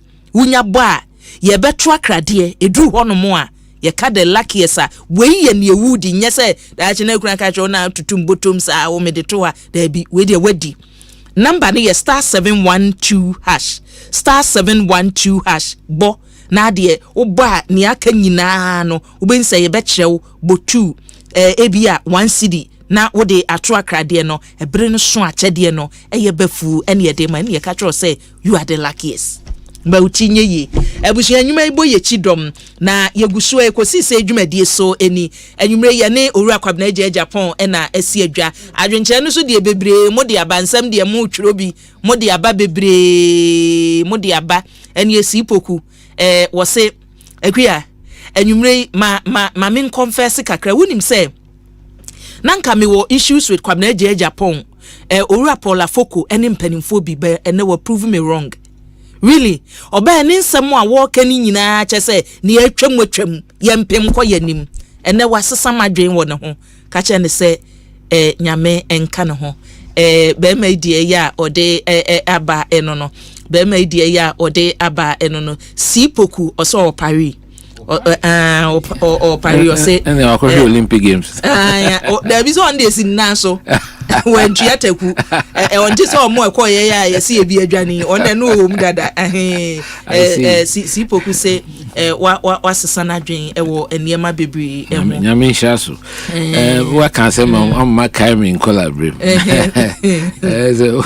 o papa ai ni ko tu na ho se ska wo na ja na that time no so say na aden na so to me Jessica wo ko tu say unyina baby I refree wom me say na say me ko fa matai bi am share a che me share abenu me say we has cash me say we dey obi anko ho obi a me say me wan say these things so there esi mano na toda ye lucky ye besi nko ade na say kura mum ye nsi behwe na ye say de call landry like munya sa ade na ye besi ye de say eno ye atetekwa atetekwa de no atetekwa de nso se na taku sempo abi firi ho no moba o na ukoka chira we so nsi uniama se na okope asem na asem aba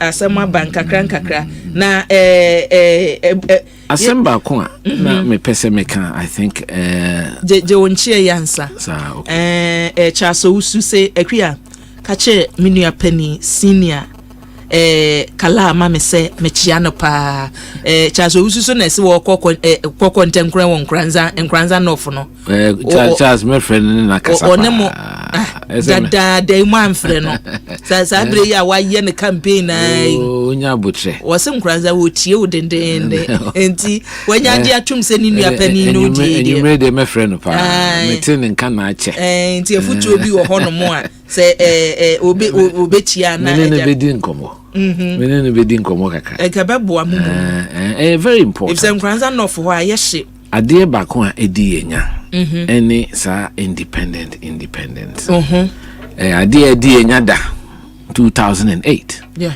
na to the BIS so the way I handle ade no Obroni Beka said we have to be magnanimous. Nipa nyina na se bi wo ko abato ana se odin kugu a otimi handle na city aye mu bi ye handle no. Ni nyina gina enidie ne kasapa ne afutuo ne nuado a obeyi e de akire wo. Empempi ya na party fu ni bi omo kasa ya na epam nipa. Ye ko isusu de ye donipa ye freedom and some for crash or freedom enti ye de nipa ene eye enti tambia no ya na me de adesrede kese to manim wo kai ye nananom bra wo bre ansa na MPP no ebedu baabi abedre na fatu na kase de asie bia wo constituency so obi wo kra party na pejawo wo ye MP ne bia primary sankoye ebinuma ai yema fekeke ene ye call ye hwe battles ene ekwe free de omuye ya efe so election de makobia ulusu a ya nanso so the party is bigger than any individual, even bigger than President Kufuor and President Akufo-Addo. But I like Nyoka say kwanya party no so fast so handle such situations no because and now fa baby to say ensa wom ha ya hwe ne ekoso ewo ho say mrahye badwani a wote so ya moko primaries na anye yi ama ne say meko as an independent candidate esuhum rather ansa no wako Cynthia Mamle Morrison obi a wabe gender minister obi a wabe ye MP na moko ye mawi onso say me call as independent candidate nya abonten na mepese meka minimum mu nyina personally but the mesre won say ekuo no na yigina yeso omu de omu tia yeye ekuo no peja on mo kodi minister kra nti ekoba ne say primaries na anye ya yensum na yemwa de dodo no decide because that is the essence of democracy dodo amumu so mo dem chiro no de dodo no akoma wono ho na nyankopon hira wo enti ye de adesrede me so bia wotie me bia wo ye MPP ni a yakọ abato a wanya no mesro dwene hu bio dwene Ghana dachi dwene wo ma dachi dwene party no so dachi na hu se party a to say the mekan no this political tradition has not had a lot of time running the affairs of this country. Maybe I know say the MPP is good for this country. We are better managers of this country. And we bring a sort of delight to the political environment. And even the business community. Any party, any business for nam. Ye creative businesses. Buzi anom creative. We are phenomena penti. Ni BMS aniati. So, nenso so. Ebia niema 1, 2 bina. Anko ye kakra ye nipa so nti mesre se wo ye party ni a obia ansori ena menko apathy ni ade no enya ade eboa ye pese yenya extended stay in government nti bia opportunity bi ni wanya no in the 8 years of course no party can or no government can satisfy all the supporters in an 8-year period. And wunya extended stay one more enye binus no ebia na omuti abeyi na wanya kwan na de abesom Ghana na yenyai sa impression bi e de ahye adwum se power no didie there be some we've got to create that leadership by example and the say one Baumia has made it clear but downsize the government. He's talked about the Fiscal Responsibility Act. Near making sure say a budget responsibility in the SA is solid, value for money, and then restoring meritocracy and professionalism to the public services. Party for no there's too much political interference in certain public organizations are very technical. Let's see, Jaumo near set to targets no more juma. No one to me and you. So them into a lot of changes will have me say obey. Timbe Sregan for say omo man kwan.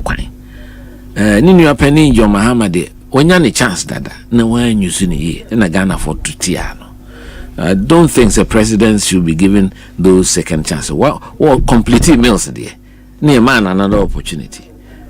So, and me feel say, we share a Juma, a Branty, aye, as vice president. He doesn't have full authority, but he's contributed so significantly. What impacted the lives of Ghanaians? Near my brave interventions.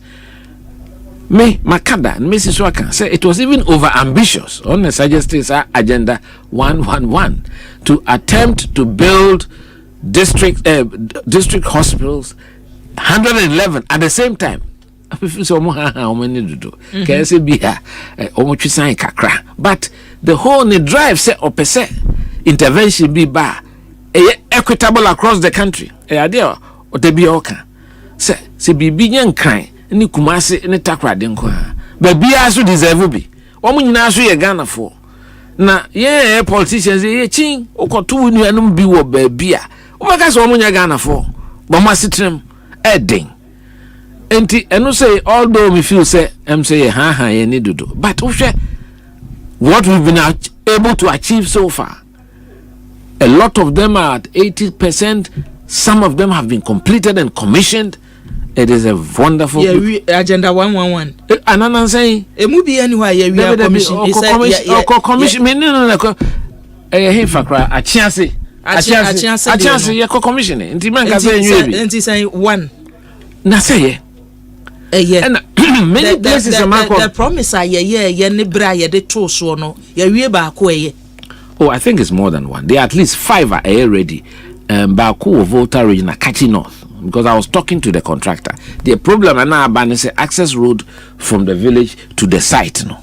No. So now here's because man for dwene ho wo manifesto ni nsemo a ewo mu a mode aba ye beboa mabuna ye betwe ni won wo IT mu enhyehyɛ yawodo a mo se mo be nyina no enti se wo adwen pa ma o man na no so anya na ya adwempa ye kane keka na adwempa wo se ye nya ne ye gidi se ye betumi aye ye nkan ye betumi aye and see ade ba ko a o pese wo sesa a na nipa bi ntiase bi kra di ase no di ne fa me hwe di ewiase ba bia improve development all the developing nations ba bia ni wa o bo wo bra o man no enso wasene because the system no enso wasene Ghana ha so obi kraka no atone cash so we see udan no atone cash we have a cash based economy.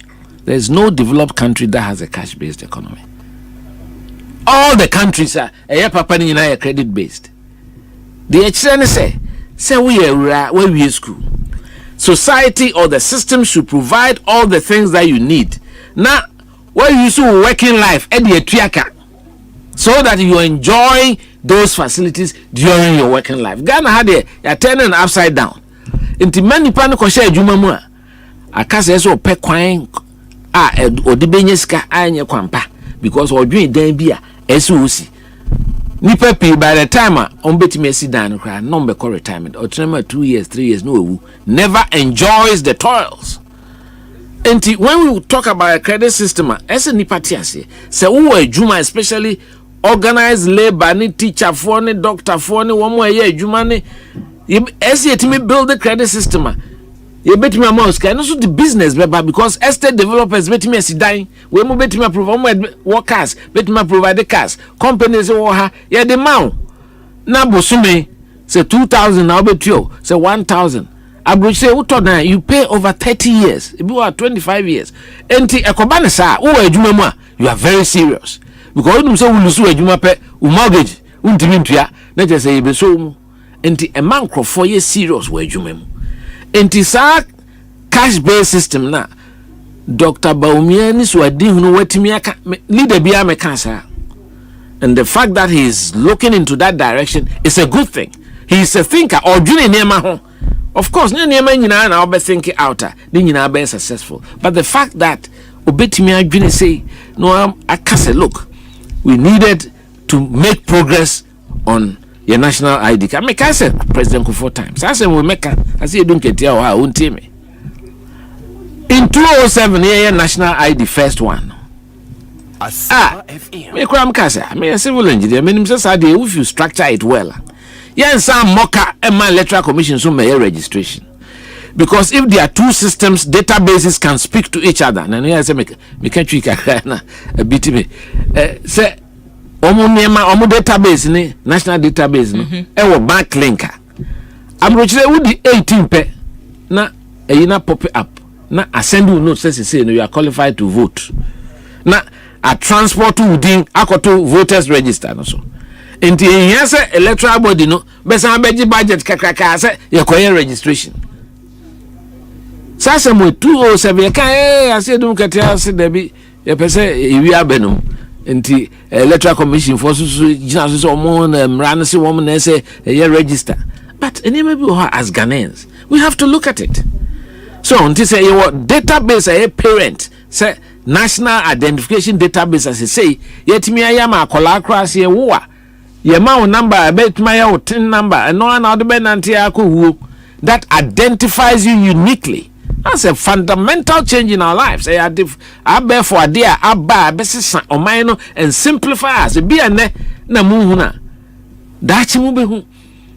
So say emrena so NIA for no wombeko schools no na nkola no so a yen register on. Ye free abem in 2008 near ya register by 700 or so around 700. In the 8 years of the NDC one fa be anka. President Akufo and Dr. Bawumia, they've done more than 18 million Ghanaians out of a 35 or 32 million population. That is remarkable progress. Nipaya there, Esieka. Saka de uko bank bibia connected ama fraud and Crawford telephones because everything has now been linked. A fundamental thing a best sa as a people go forward. So, enti say okase pese credit based system it is encophobia so say betia mobile phone 1 cedi abroche to mobile phone in tracker your mouth plan and now so mean about payment plan now dey tria now dey tria but one say ni nyina sometimes say be so depending on more communication Matthias I say obi ka asem no aka say oh say nyame ya dom no china e bia me beduru a mema o CDC aduasa na se bibisa wankansi so eye mumu nchire mu amode beba anicha di so mini abema ba ko wo USA message ode abremanumre ebesi ne ewo kan so why na be chire mu yiye because on the bia ogina political platform so ene o kan asem no enti mu wo communicators e wo se mo kasahwe mini abema dia ye ode ba so e bi why wonim ne enti anne MPP amanyokwedi engineer kwabna Japan aba abrewe no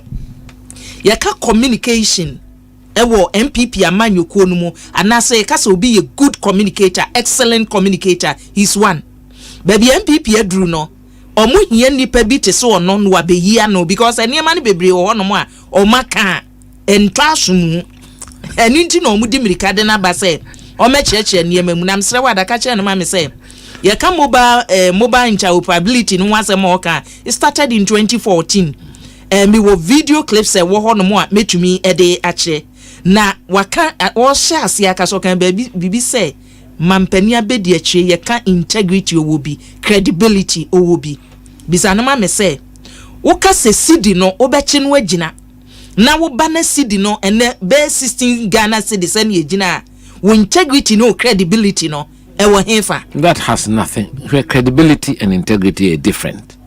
And you will soon know buying.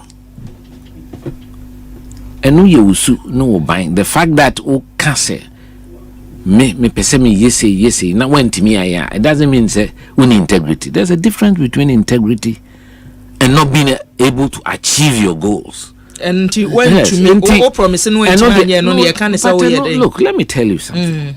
I think say niema bi wa as you sometimes there are exceptional circumstances. Me 2022 the video clip is there. I was the first person to come out and say the president should intervene and take action within the financial sector, because I saw Niemanu Teli finance susuno a confidence and a holy finance. Ghana se wunu manzemo yakoso si dina mo kano enipa free Niger ebi free Nigeria omo nyina beto dollar okroma, because our system is porous. It's a fact. And Minya, my fancy Minya, my classmate, Addison, I know a governor. The two be a nurse, me 2 man in about where Madame for Payane Hame. But, say you will be a friend of licensed forest bureaus. All forest bureaus are supposed to be licensed. L licensed forest bureaus. When they say they are licensed, are they all connected? Do we know the transactions that happen at the forest bureau on a daily basis? And no why responsibility? Yes, central bank responsibility. And who appoints near Odano? No. Well, it is central bank's responsibility. They have to be up and doing. The appointing authority near when the Central Bank of Ghana no and yen ya why they want the power to say Central Bank and the Chief Justice once you appoint removing them easy by the laws of the land. Unless a be exceptional partner, and I don't want to go there. But I think it's important as media and as Ghanaians. So Tembiana, the politicians have become the beating, the easier to beat with the sticks. Debbie, we have technocrats in the system, like our engineers and our architects and our economists. They also have a responsibility to the country. They are paid to work and make sure they deliver service, Papa.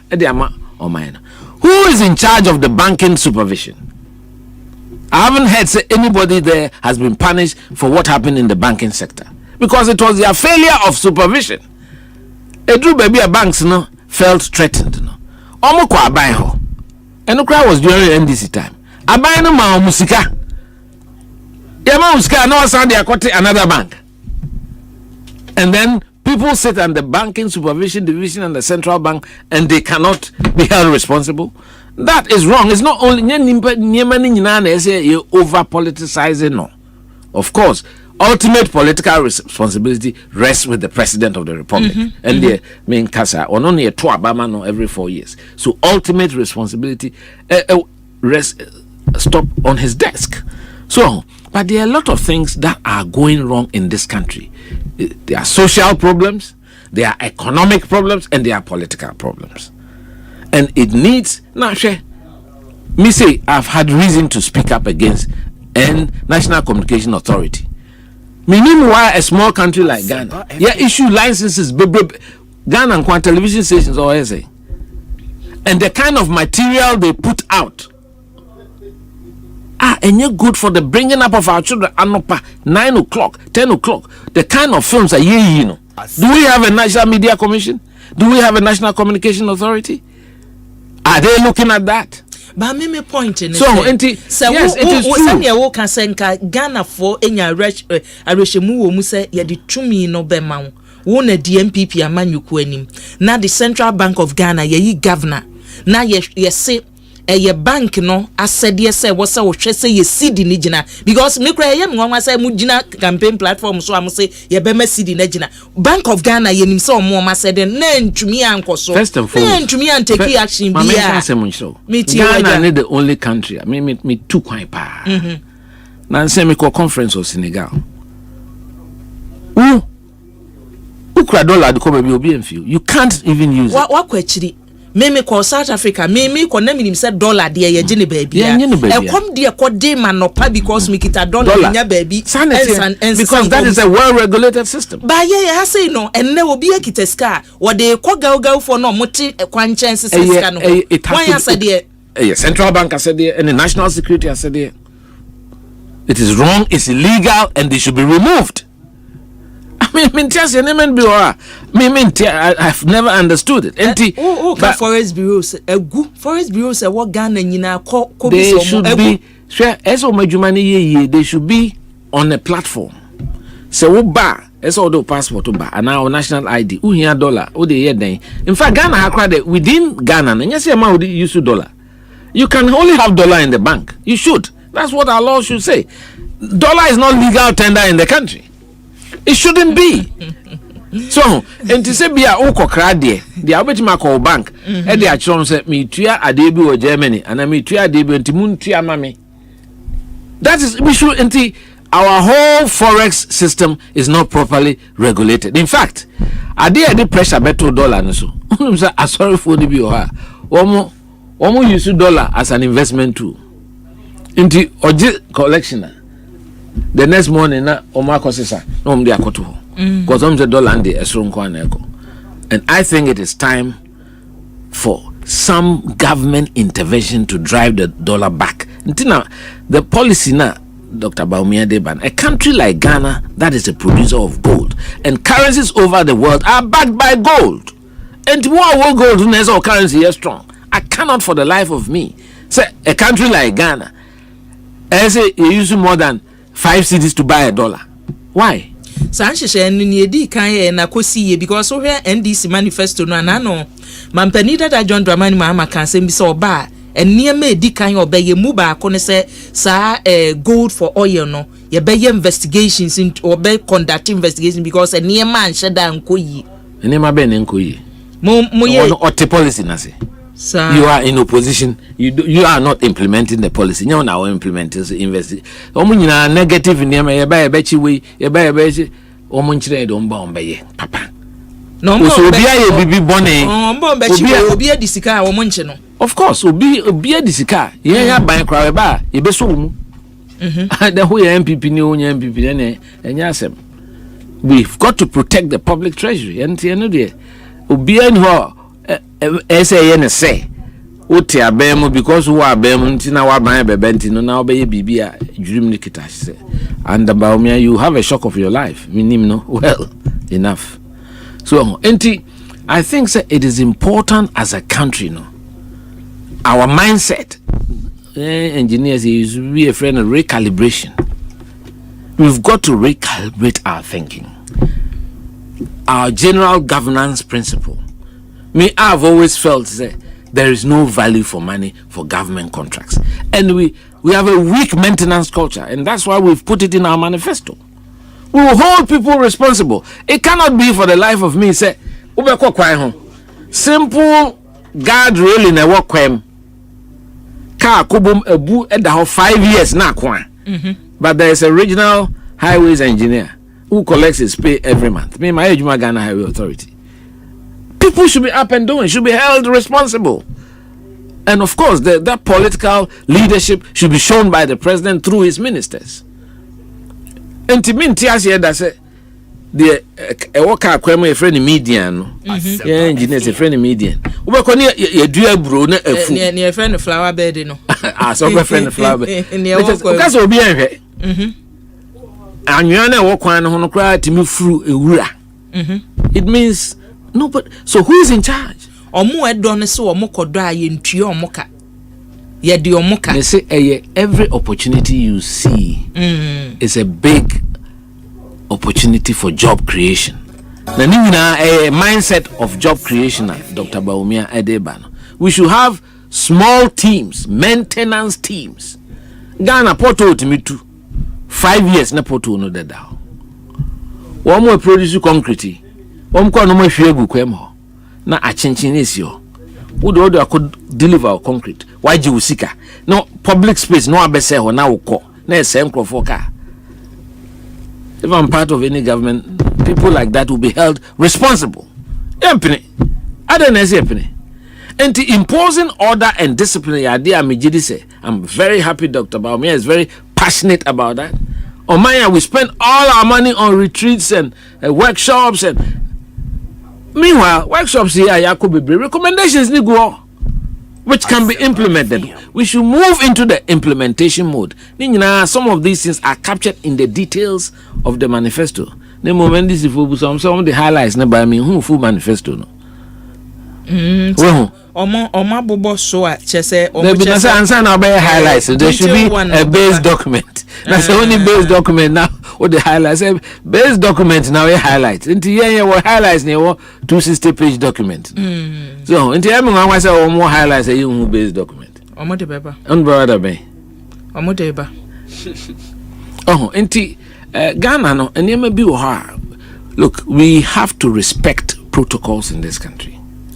And BBOA, it can be very controversial, but it's important that we discuss it. Now, I build it or mine going forward. And now, on Kasa, Komodia, many wedi no, or minor. Manifestos are who was any okay in DCDS, modern apostle aba, and woman muno, near ye kanye who say, ye remuno ewe hin. Modi both Abama, ye and yen ye dikania, ye who manifestos from political parties, none on me tie gum dear.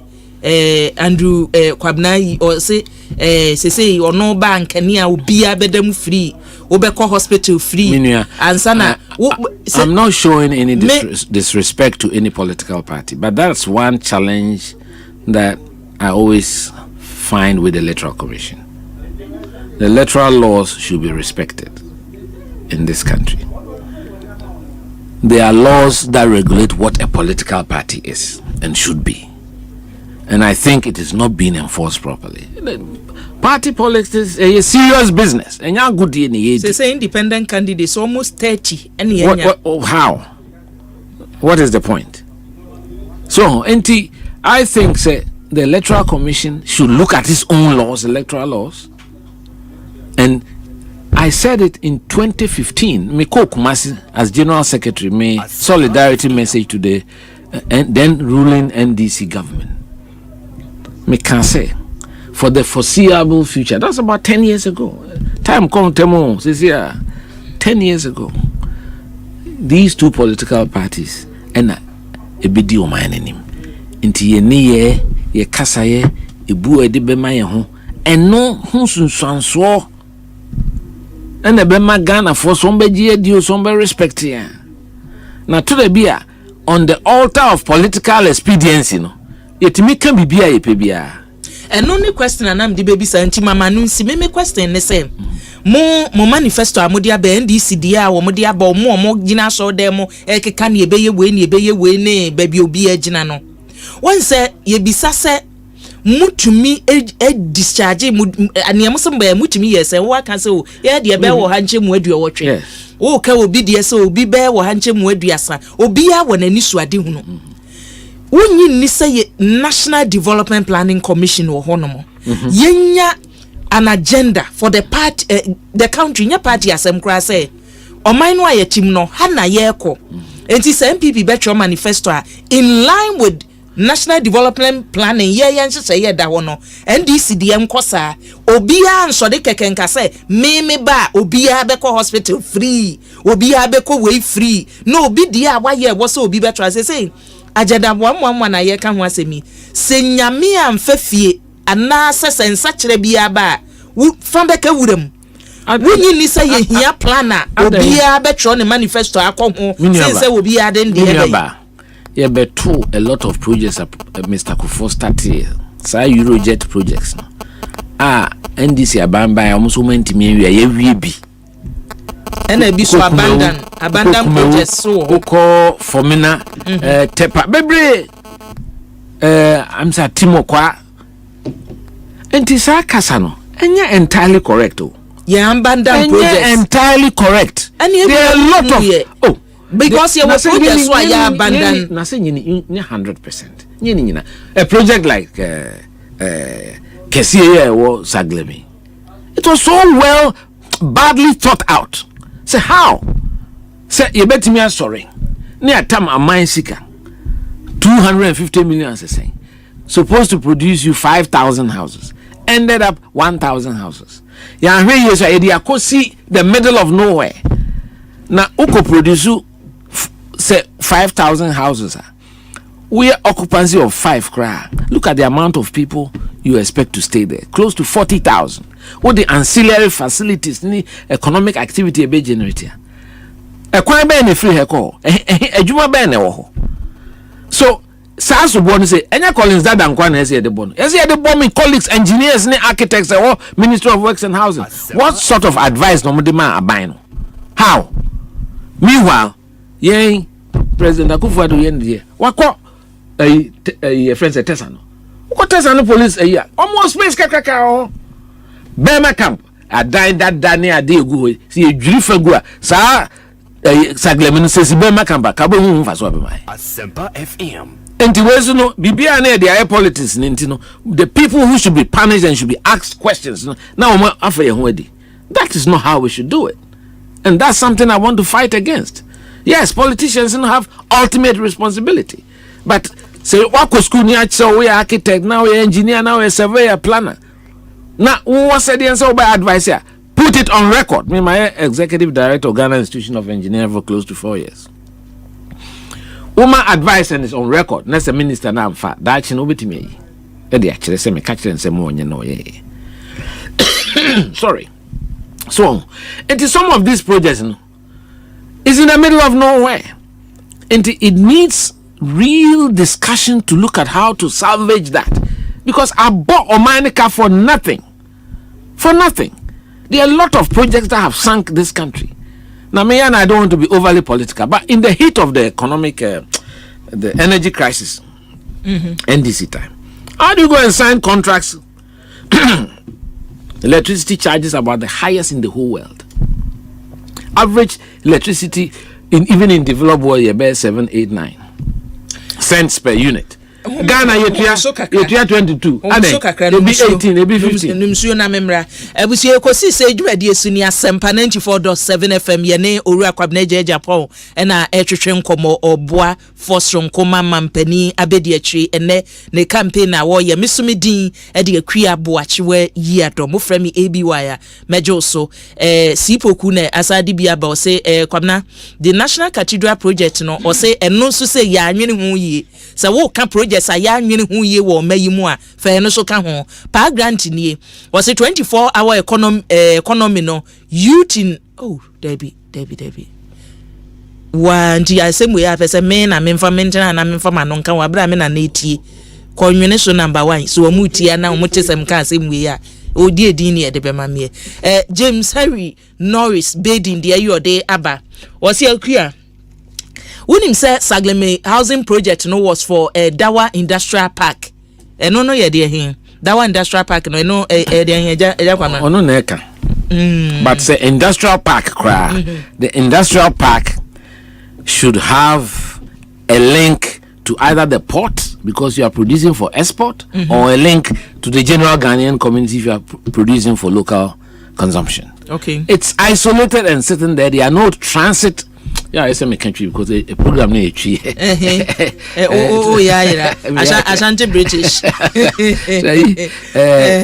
Transit now say quite you say rail line say I did be connecting ni pan to baby omo ye adwuma. Ontina ho afebo no de ye twam aye twam na ha ho me bisa. Ho no say ni bi anka omo ye no as part of the project no my ye light railway bi. Na nam wiem na de ba wherever because we see ohono yankase factory bi o nipa ne nego it is a Dawa Park no kan we haven't seen the details of the Dawa Park so them should say no wo ho then we will know what to say ma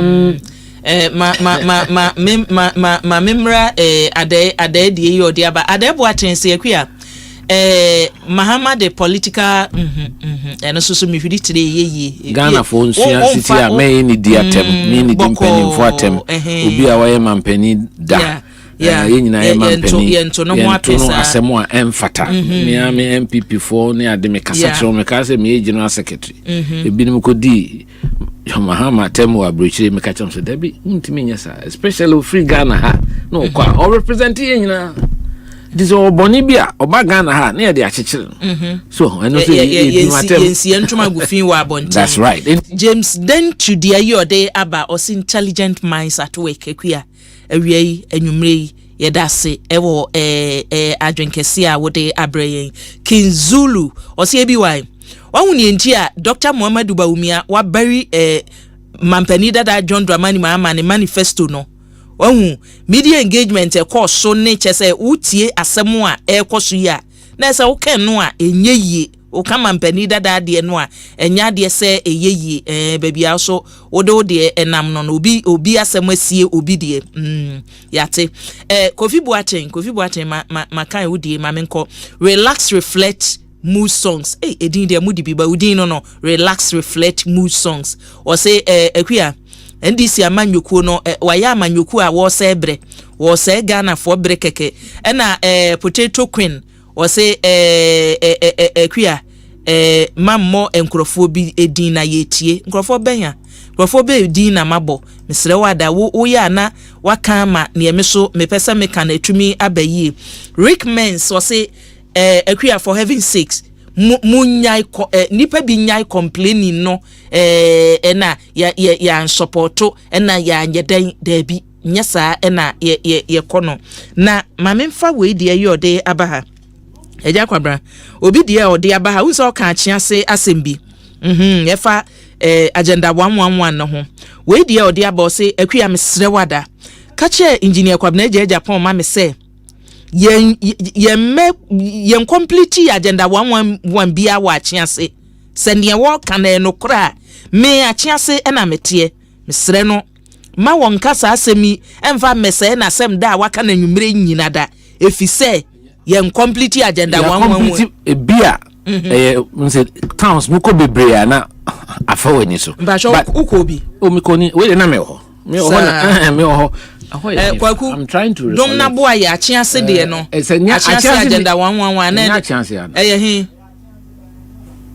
na enu no ye de he o se anya agenda 111 ye den ya bomodern na find out Eurojet ni bia oh okay achiase be Eurojet project okay eti yadase minua a design to say it is agenda 111 some standardize most of the designs because makoba baby bebre obehu salaga mu nyina bi wo ho obehu say o ma boso but akaka me Dr. Nsiasare atwetwe nkoma amana ka chem say by the end of the year no omanwi abe 20 ombewie but mente say ye wie ebi wo no ma no say ye nwie dan ne keke wo say akade no send akade say akade bem ya eti ma edru ho no mo a ye be na me pese me kan say ya nka no keke ya ade ayeye ewo form ko so obehu most of the places enti bebie ni ho amakwa entra 50 to 60% so far so enti well say we na you reject there but whatever it is no a new hospital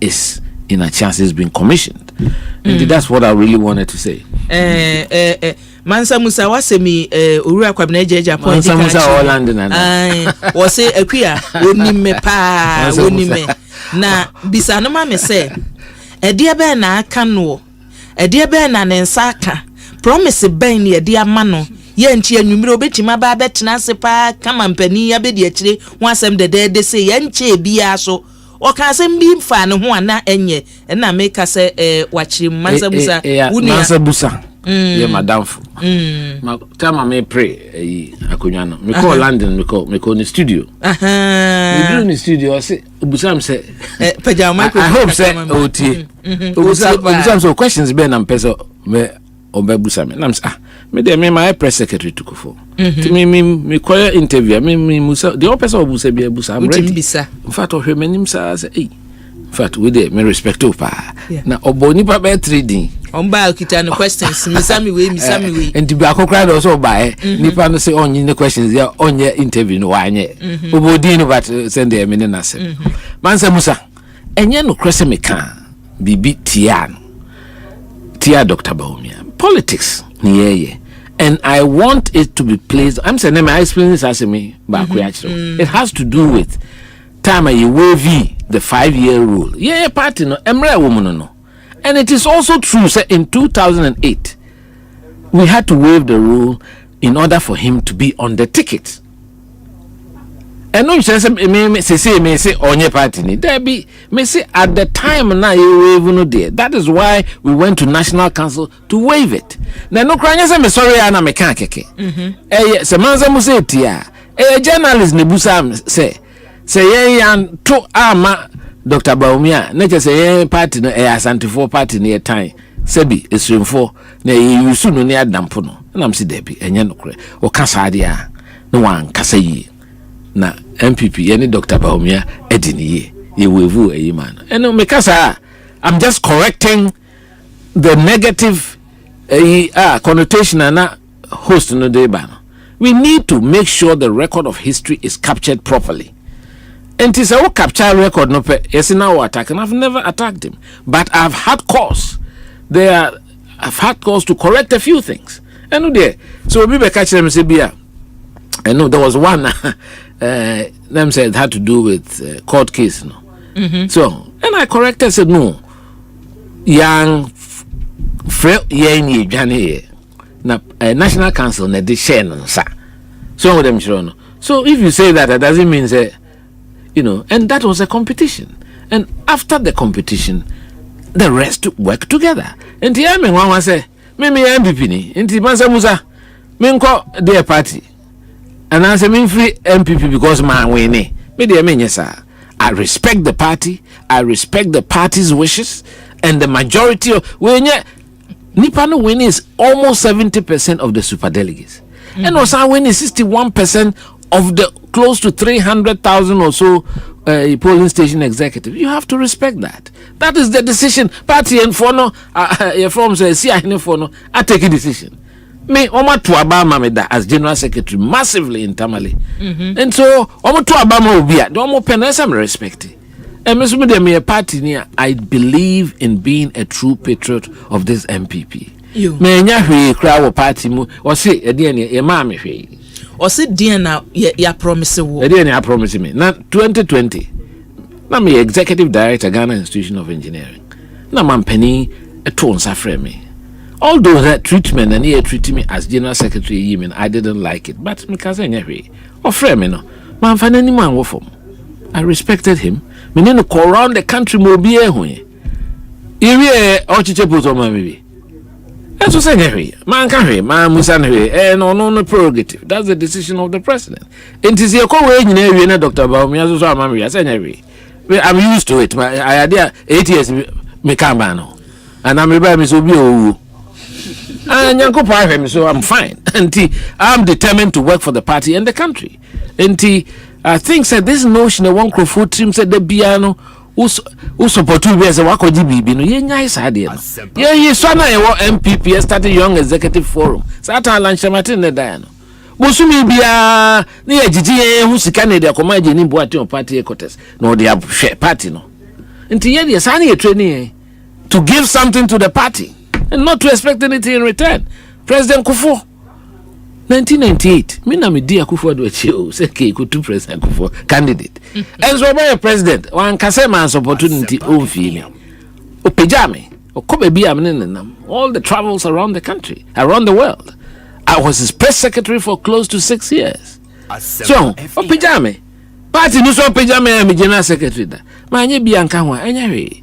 Me de me wo ho se beboa, especially in Chirimano, the values that underpin the formation of this political tradition, those values of service, sacrifice, selflessness, and that spirit of volunteerism given to the society.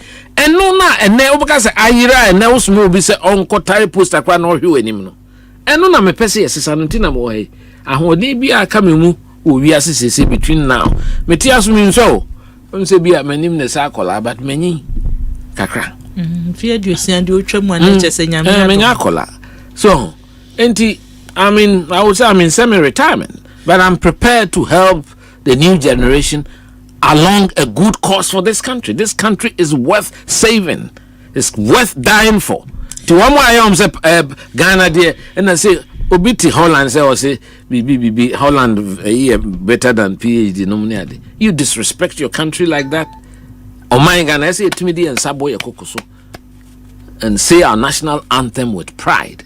I want Ghanaians to be nationalists and patriots, both the NDC and the MPP. So I expect that the two parties will be populated by people who think the way I'm thinking. Public-spirited individuals. Juma, Abe Buama, Omaina Ye. And in here, intimidate me, Dr. Baumiechi, because mo GDS or Adwimpa or Ntitepa or Do Obia or empathy or Do here for. Sebi who be only be one more year PWDs from Sakra.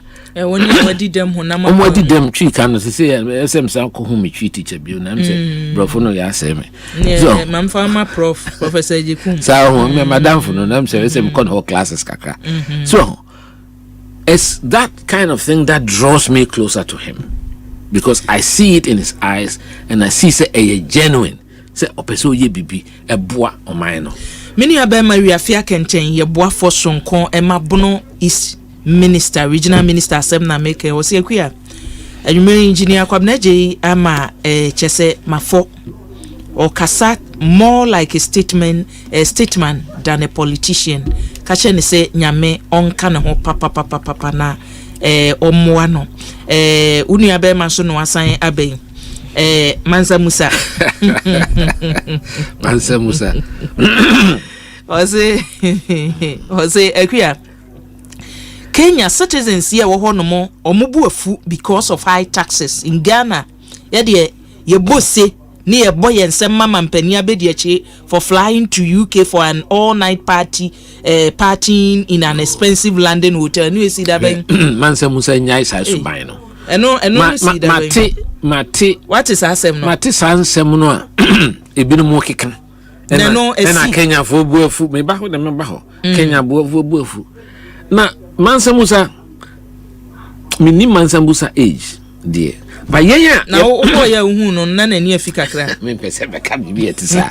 But the mini say sa atutrasem hwe Nigeria nan say over 10 days of public demonstrations. Hwe UK na nipa bi wu ni SNM eno ne pe. Enti na ye to aba every 4 years. For wabufuo ne de ma hawo nyina no fadwene ne fatoto nsem se scale na hwe se party back your friend NDC party back your friend MPP do dano your friend John Mahama do dano your friend Mahmudu Bawumia na hwe wo musu no mo ban ne nsem wo mo ka na wa make wadwene koto aba. That is what I think we should do, and I believe say wo measure ni nyina wi a wo de bema Dr. Bawumia because he has pioneered over 30 initiatives as vice president. Ubia tembia oda na odwene bibi emma oman no se bibi ebetimi asesan bibi. He's thinking about the country, and that is very important. Intermediate that paradigm shift, especially also person create stop us our cash based economy ye tikrom ha TV kra na wokota chance wo kra sika nyina nyese emfama so ewiase ba bia okwa car na beto $500 car munu na utim this is why we school eno anse car no we enjoy car no na watua as we move along.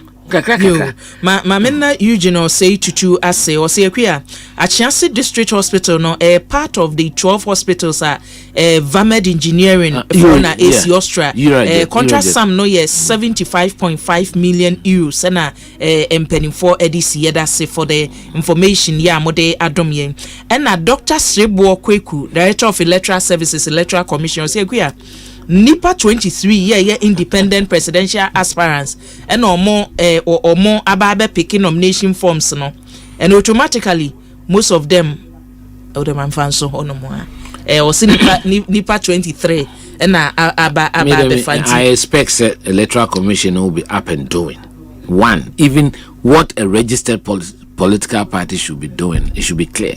You are supposed to have offices. I say we need offices. About 2/3 of the constituencies. Unisa, it should be prescribed. I mean, then we will not be serious as a country. Some of them show no. How can we have, even if it's 10 independent candidates? We are not joking. Internet say emrano na was electoral commission for her because told the nasa aspirants use as mom can say electoral commission for shedda no more disqualify emrano so I think at the last audit in 2015 he called electoral reforms of Kufuridia. Only three political parties. The MPP had the highest number of offices, followed by the NDC and then the PPP. You know, the rest, even the PNC and the CPP did not have the required number of offices at the time. I don't know about now. Me say. And me feel say some of these things. And maybe but me they no credit back up. Or mine no yen. Politics is not a joke. Ne be no be fan say every year no made them a independent candidate, and I'm here say now the need be a person or a popularity contest, then go. But this country's governance is a very serious matter.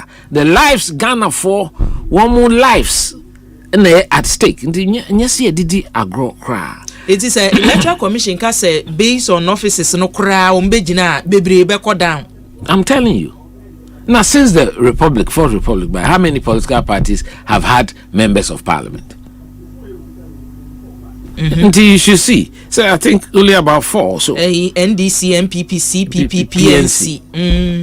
Now the other independent candidates or mobile fraction. So until all these things by now, I heard somebody saying say we should legislate for a 2-party state. That one day I don't think is the best. But I think say Emrano Enyejuma. And I haven't checked the latest law. I haven't checked it. But the last time they said to be able to fill the presidential candidate, I think we're supposed to fill at least 100 parliamentary candidates. You're a serious party that has gone to a congress to elect a presidential candidate. You should produce at least 150 members of parliamentary candidates. Yes, sir. You know, so some of these things, I don't know what the law says, but I do believe. We can't. Ghana is a serious country, and we should not joke with the politics.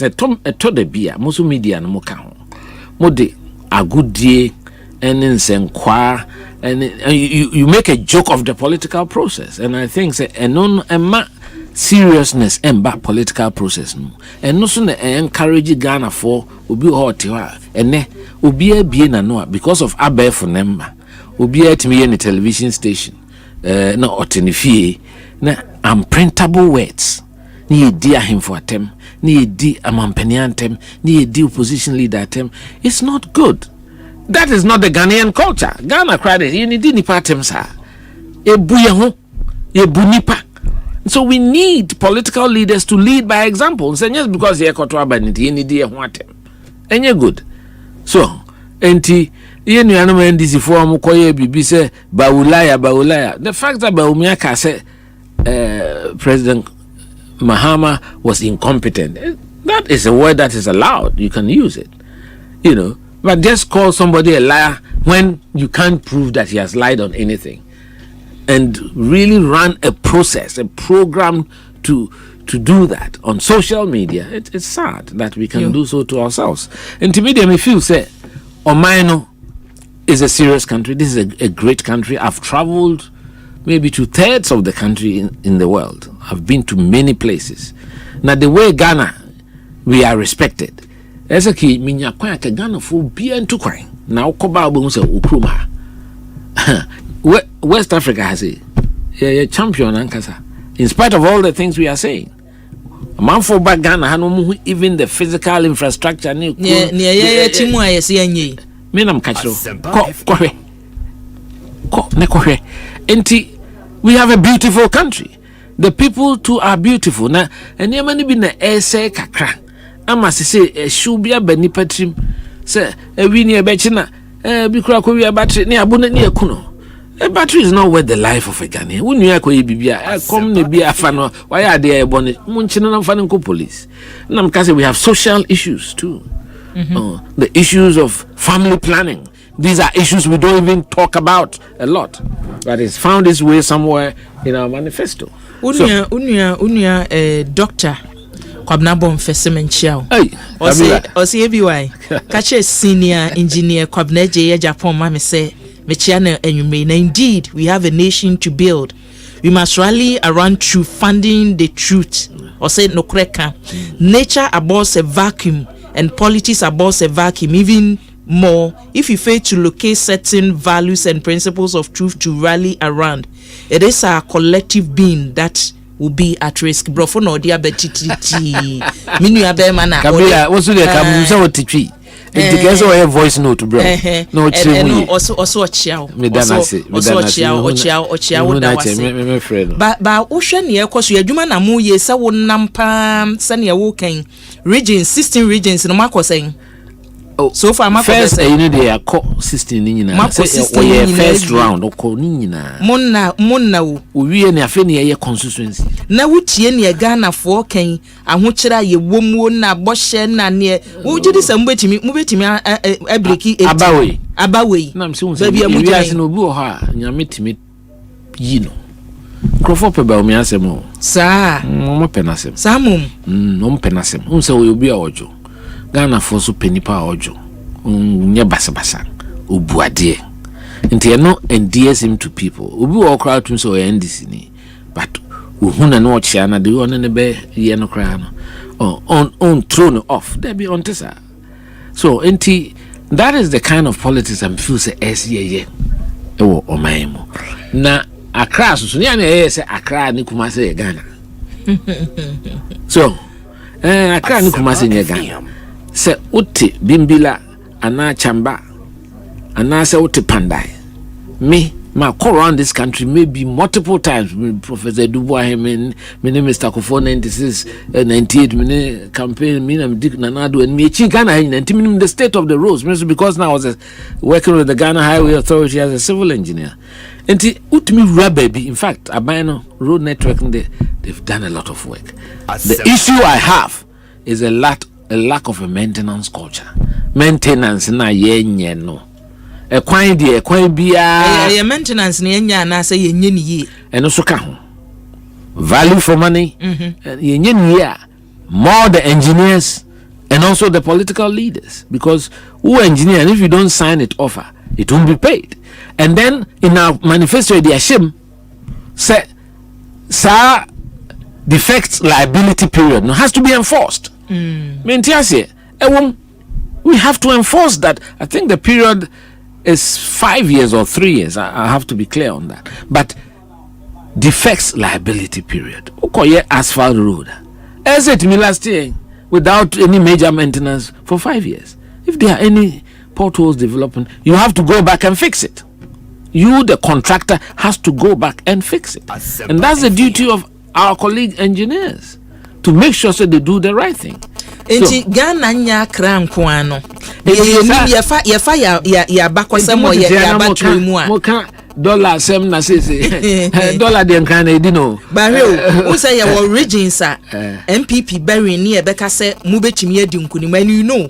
Say enei no say asante mantem apuye mantem ho no de unim say munyina yi a na say moye dem mo bebo fom hwe ba bi NDC amanyoko de wo manifesto enhyehyɛ yi ko central region de mo munyina fa ako wo mo hwa setene mo say ene wuyi nipa kra from the region ni empeno a betu atia we no wo eti mako 10 regions no 16 regions 16 regions facheme 16 regions na mako yi na ye say ye de six abeka ho northern region moko ye ground so te sen papa because already we've been improving. NDC quarter male say hu ye oh na say this is not the NDC that I know na say de omo ye watermale dey say I know NDC me do my chiache because we've been through politics. Enti run off okra ma mo be fa na to elections there me obia elections see enkan ye enye ye am empese me predictions kese bebrebe so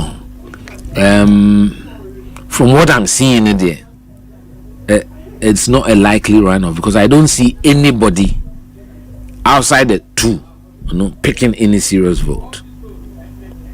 So but it's an election. Anybody it's a movement for change if baby omudi omani ahwe Asante.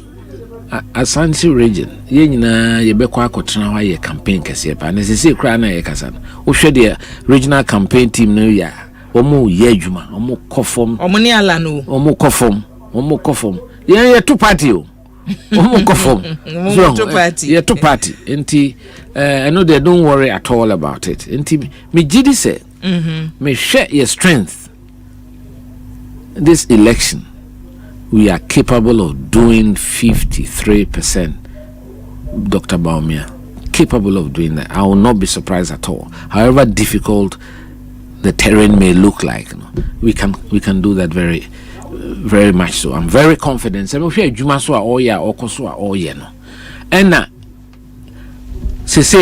the unity at the base has improved. And this is 2008. Enti baby a niema kakra wo no, we are still talking, you know, more kasa. Yes, because me dem is a MPP. If our base is rallied and enthusiastic, no many aji no more ye juma sit and ye kudru ablukuma no do share party for energy na omo de ye juma na. And no and they deliver in Tembia.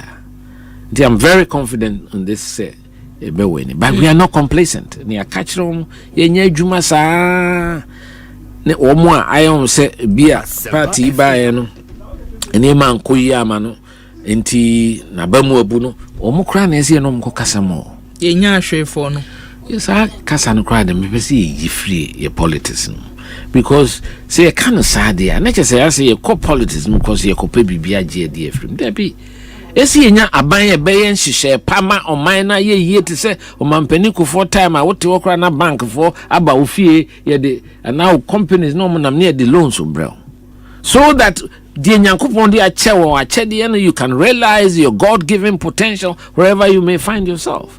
There should not be a preponderance of politicization of governance in this country. Yes, if any jai enti mesre party for o man nti na ye adwuma. Of course, you see, akokoba obey ni saneka no. Akoba obey onino. Onino onya bebesre. It's very clear say when your party is in government, there are certain things obetimi utibetimi ayeye because we on the messy and obetimi. Mampani dada kofo asem o kan ye no say o party o power na o ye messenger cry. Yes, say o party opposition. Na we general secretary and no self-to na me ma your party for your foot soldiers na foot soldiers no eso bi ehun say wo na otu hu si ho say there me da bi me tu me hu si wo say me pese me di party general secretary obi anshaw otu hu because opekuo no opese osum oman no opese osum okuo no and you are the frontline soldiers in the struggle of our party at the 40,000 polling stations. Muma Juman Sembe refiem ni ade akokan sempa ejire mo ho atum ho asi ho. Na ekomo fa ne se eye adwuma na ope bibi ansa na wakode na say we don't have a political party. Yo, mama nyoko no mu wo bibi a National Council of Elders mentorship program bi mu wo bibi sa ho. Nansen omo ye first program. Yeah. Which was very good. I think the idea is very good because Yasan set up institute I think Professor Queen Dano. And before saying we have to school them in how this party was formed or fashioned. If you say very important. We are former chairman for New Joburg North. And now or the message abase equia. For message mami senior mami say I'm deeply moved by the opening statement or on say National Council of Elders mentorship program no.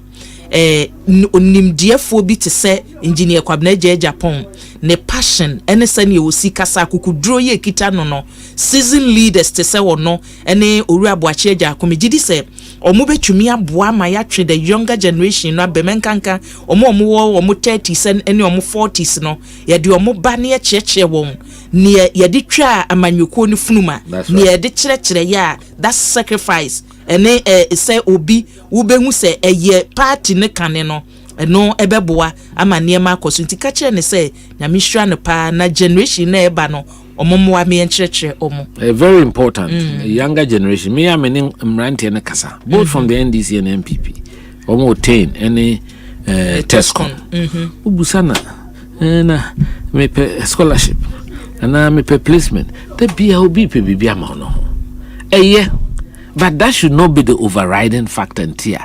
Also, we politics now, because one or two examples be I hear the quickest route, but and no be just one or two. Ubia we students, no, may encourage you or more. Build a career for yourself. I was a civil engineer, so. And what's up politics? There be politics. A national service. When you are called. Nobody is born a politician. All of us. Once we never which name say Dr. Baumia Beye Mampeni no say minu about me no te Brabesumo baby. Now what be a politician I don't know. Now could you pon kromanya them had no. Yeah. Joy FM. So who them children. Enti me feel say build yourself. Think about the country. of course we are here kakra because nipa na dɔɔso Ghana na isha see abedoso enti ena enyuma no so that is why me ko baby na me te say we dey me ka be controversial kakra na be ebusa o ye tertiary institution o my kete investors o adoso pa o adoso dodo universities no doso adoso dodo me pese ye be enyuma more because o ma ewie ni nya adwuma nye yes an go create investors nka ho unemployed graduate association. And I think that the focus has to be on which parts in Tina. Dr. Baumeka about working and collaborating with the private sector, especially in the delivery of infrastructure. We shall go on the tech and the hostels no. Uncle deal. How many invest in your program? No, be a assassin on there. Deny the amount be for 30 years, 40 years. No, abesi. Now, for any baby atna. Now, when you return on your investment, that kind of model can work. Say schools are any dining halls, schools are any dormitories. We can get private businessmen to go and build these things, and then over time, kakra na okana inipe binti asieno. Say a lease arrangement to say then a buying say every year for the next 50 years. You bet you I'll say. And also amount predictability with your cash flow as a businessman. Until we need no cash obe free 30 billion out of our economy and push that spending onto the private sector to strengthen private sector. No housing, for instance. If we see baby 1% one more rebuild the economy near generating jobs. What's the housing? Because I can't paint a foam, electrical foam, a mason foam, womb, board dance, say. Once you go on that trajectory, you are generating jobs. Anthony Nupenu, Medase, Greater Accra Region NDC Secretary, Medase information na dia mine no ye tumikra clarify that senior na Vamet project na Vamet project they started from Kufo time. That's it. And not say projects are continued. So na we so de ya ode aba udin Jimmy Owusu Kwatin ode na adwenche free USA na eba say akwen catcher engineer mama say wonim say ye ka obi a say mampania be de achi wo si mampania namu aboa no a Obapani Kamala Harris say USA onka say wo betwa Joe Biden policy bi amu say ne mampani abedi akire ne de ebi mampani yo nenenam ne policies bi me ba metwem no ebi nsi ba bia. Oh, I know they say there are a lot of things that Kamala Harris can different from the Biden and it's be on follow campaign. But also onka say obetwa ne Biden aye bi amu because the only a year waka. Na say no crowd Nancy it was as a result of COVID near the pressure by this 11 COVID buy. And he said Dr. Baumia will be here free. I said sub period ne free ye free COVID him. And say no, we are rebounding, the economy is rebounding. No person the whole tax regime.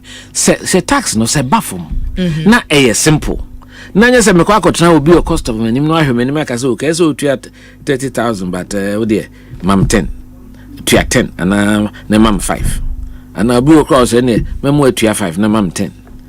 Let's come in ako different places. Now say simpler. Most business people would like to pay, especially when there's predictability. No money. Ghana and corner itimi taxes no when you with the phone ukra na eba Nokia they different from Hyundai. A friend is saying Huawei. They are different from Apple. What are they? Complicated to who training panem wa unim dia obetua to do open no account no there be say say I don't cause mobile phone go be taxes ni na free so that's I for mine and more worry about say he's a new person, he's going to lead this country along a new trajectory, new vision, new ideas, and there's nothing wrong with that because the president Akufo-Addo kwana ekotetema ko besi sanema bebrea why enti na say man say mo Kenya one day the president ni bido adan na mu ba kokra wanye time of president that's engineer Wilberforce Kwadwo Abuaje Oseakua MPP first wonim say me my agents ewo MPP amanyu ko mu achi sredro 1992 and 1996 so na eka ho me serve party no with love without expecting any returns from the party.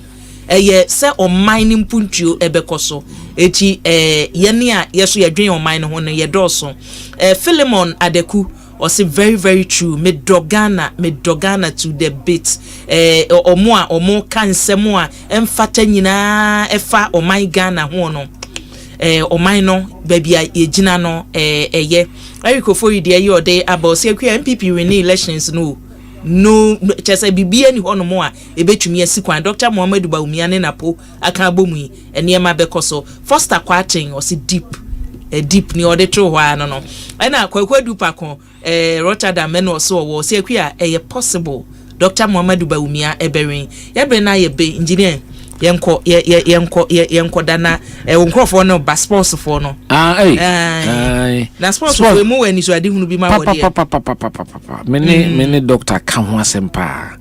In fact me de ma dwen mu ne se onye se de nkroma ye no ne say on twin sports number presidency no on twin sports number presidency so I don't know very configure ministries no to me bomb say or the youth and sports no general because of kind education because I want to say now we no focus on sports no also can be about early 2028 to see on say Paris 24 and there's a program to create a new crop of our athletes towards 2028 in Los Angeles. But the problem was sports ministry or no baby a ministry ne share and I say no I think a focus ne passion sports their passion and we have to be more we have to bring the passion back to sports in general but yen to me jack of all trades so them sure and you say football there you are being wom athletics you are being wom boxing you are being wom me so no me this sports agency me Olympic games or Korea 1988 na me report to my sports highlights na there 92 Barcelona na me ho 96 Atlanta na me ho ni nyina me anam twa me ticket man ka say me a member of National Black Stars when ye koji bronze was Spain na me ka committee no ne ba Charles or Letias on na chairman any amuda na mo time no because we were dedicated the obedi nyina o man ne be fa ho you're wrong those are the things we seek to change in central for na kwa mo mba bi da ne o mbe di bibia ni asama mala wansa ka ho nyina enye there be oh see who criticize our culture na sika kienya wo football mu from a World Cup ayako na nsen atoto aso yenya sika pudu a kese de break clubs no na ebisane koka ye wokos me team Adabraka o ta de sen Argentinos Maradona team na me pe Argentina but team to ni team o so na obo na me de team Adabraka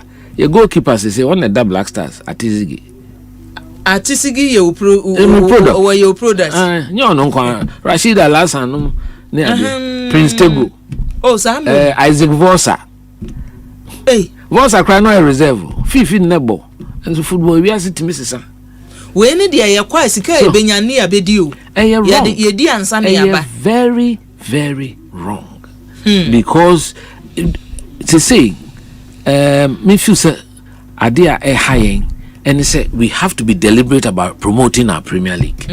Na your league na say de. Ade ba ko so ama your league na e say individual teams no do. First na team be a community base. Vipers will Cape Coast. Dwarfs regional capital be ani O2. But for kwani be any wise hazakes nti ahantafo no pe. So nti na e wo na say teams na wo a national Premier League. Ebu akure bodi ya unim baby ewo nti hwan na support that team no so until we need something special about that eno de me gidi se nyame adom no be mampania futu kakra me de betu no afa sa na ma no me wono so wa nsuadi no because opel sports no na me ntiase se na ye se ko Olympic games ye nya obi ntu America first na ukwa ho na unse ho no e beposo yo Juliana oheme friend na Betifi Mustang Munti dinda mususa untina mpeza me mama history kakra no ye di akira Helena Opokunum 800 meters ye ko Olympic Alisanum finals 100 meters oba and free year so into Ghana there me call for more fans film me sports master friend Mr. Hope. Uba for one pe was so many na kogu senior field. Ubia be 200 meters. No ahe, they all talent. Wa person bo hockey. Wa intina school sports no very key. Na mampeni so they share a manifesto have more attention to school sports to build a new generation heading towards LA in 2028. Yeah, that's it. Yemkoda. Me das. We part 1. Na minim say ebre no kra do so mai say na enso ye. Say na enso ye ti ma me na wase abusia engineer Kwabnaje e Japan na yatene ne no free kasa ye enye ne wakasa ene say 62 years he's still talking. Abomidima obi e hu se mabako kra. And Camrante, young ladies, home for 48. Ha ho na no kra na wa hwe a mudi mirika beba. Ha yeah, that's it. Campaign no baby a mudi bedru bia no. The reporter said di machi ntini wo mu obi e ba. Yesisi ne awie ne be hu chele. Ti se ne wa ka se gidie wo mu betumi awe me kra de na mini se obeka se bi a run off ba o se baby a o steady ade ni din a e betwen edu ho e besa de waba nyame show nyame dindas ebusia yadamase muso a moje brichie ye hwe live e wo Facebook and YouTube no ma menamase pa na memfamo ensi hasei menna memfamo ensi ya nyame dom na ode cheye ne a ye besan ahia na ma minko ni se ya na memra minko ni se ya emra kakran minko ni se ya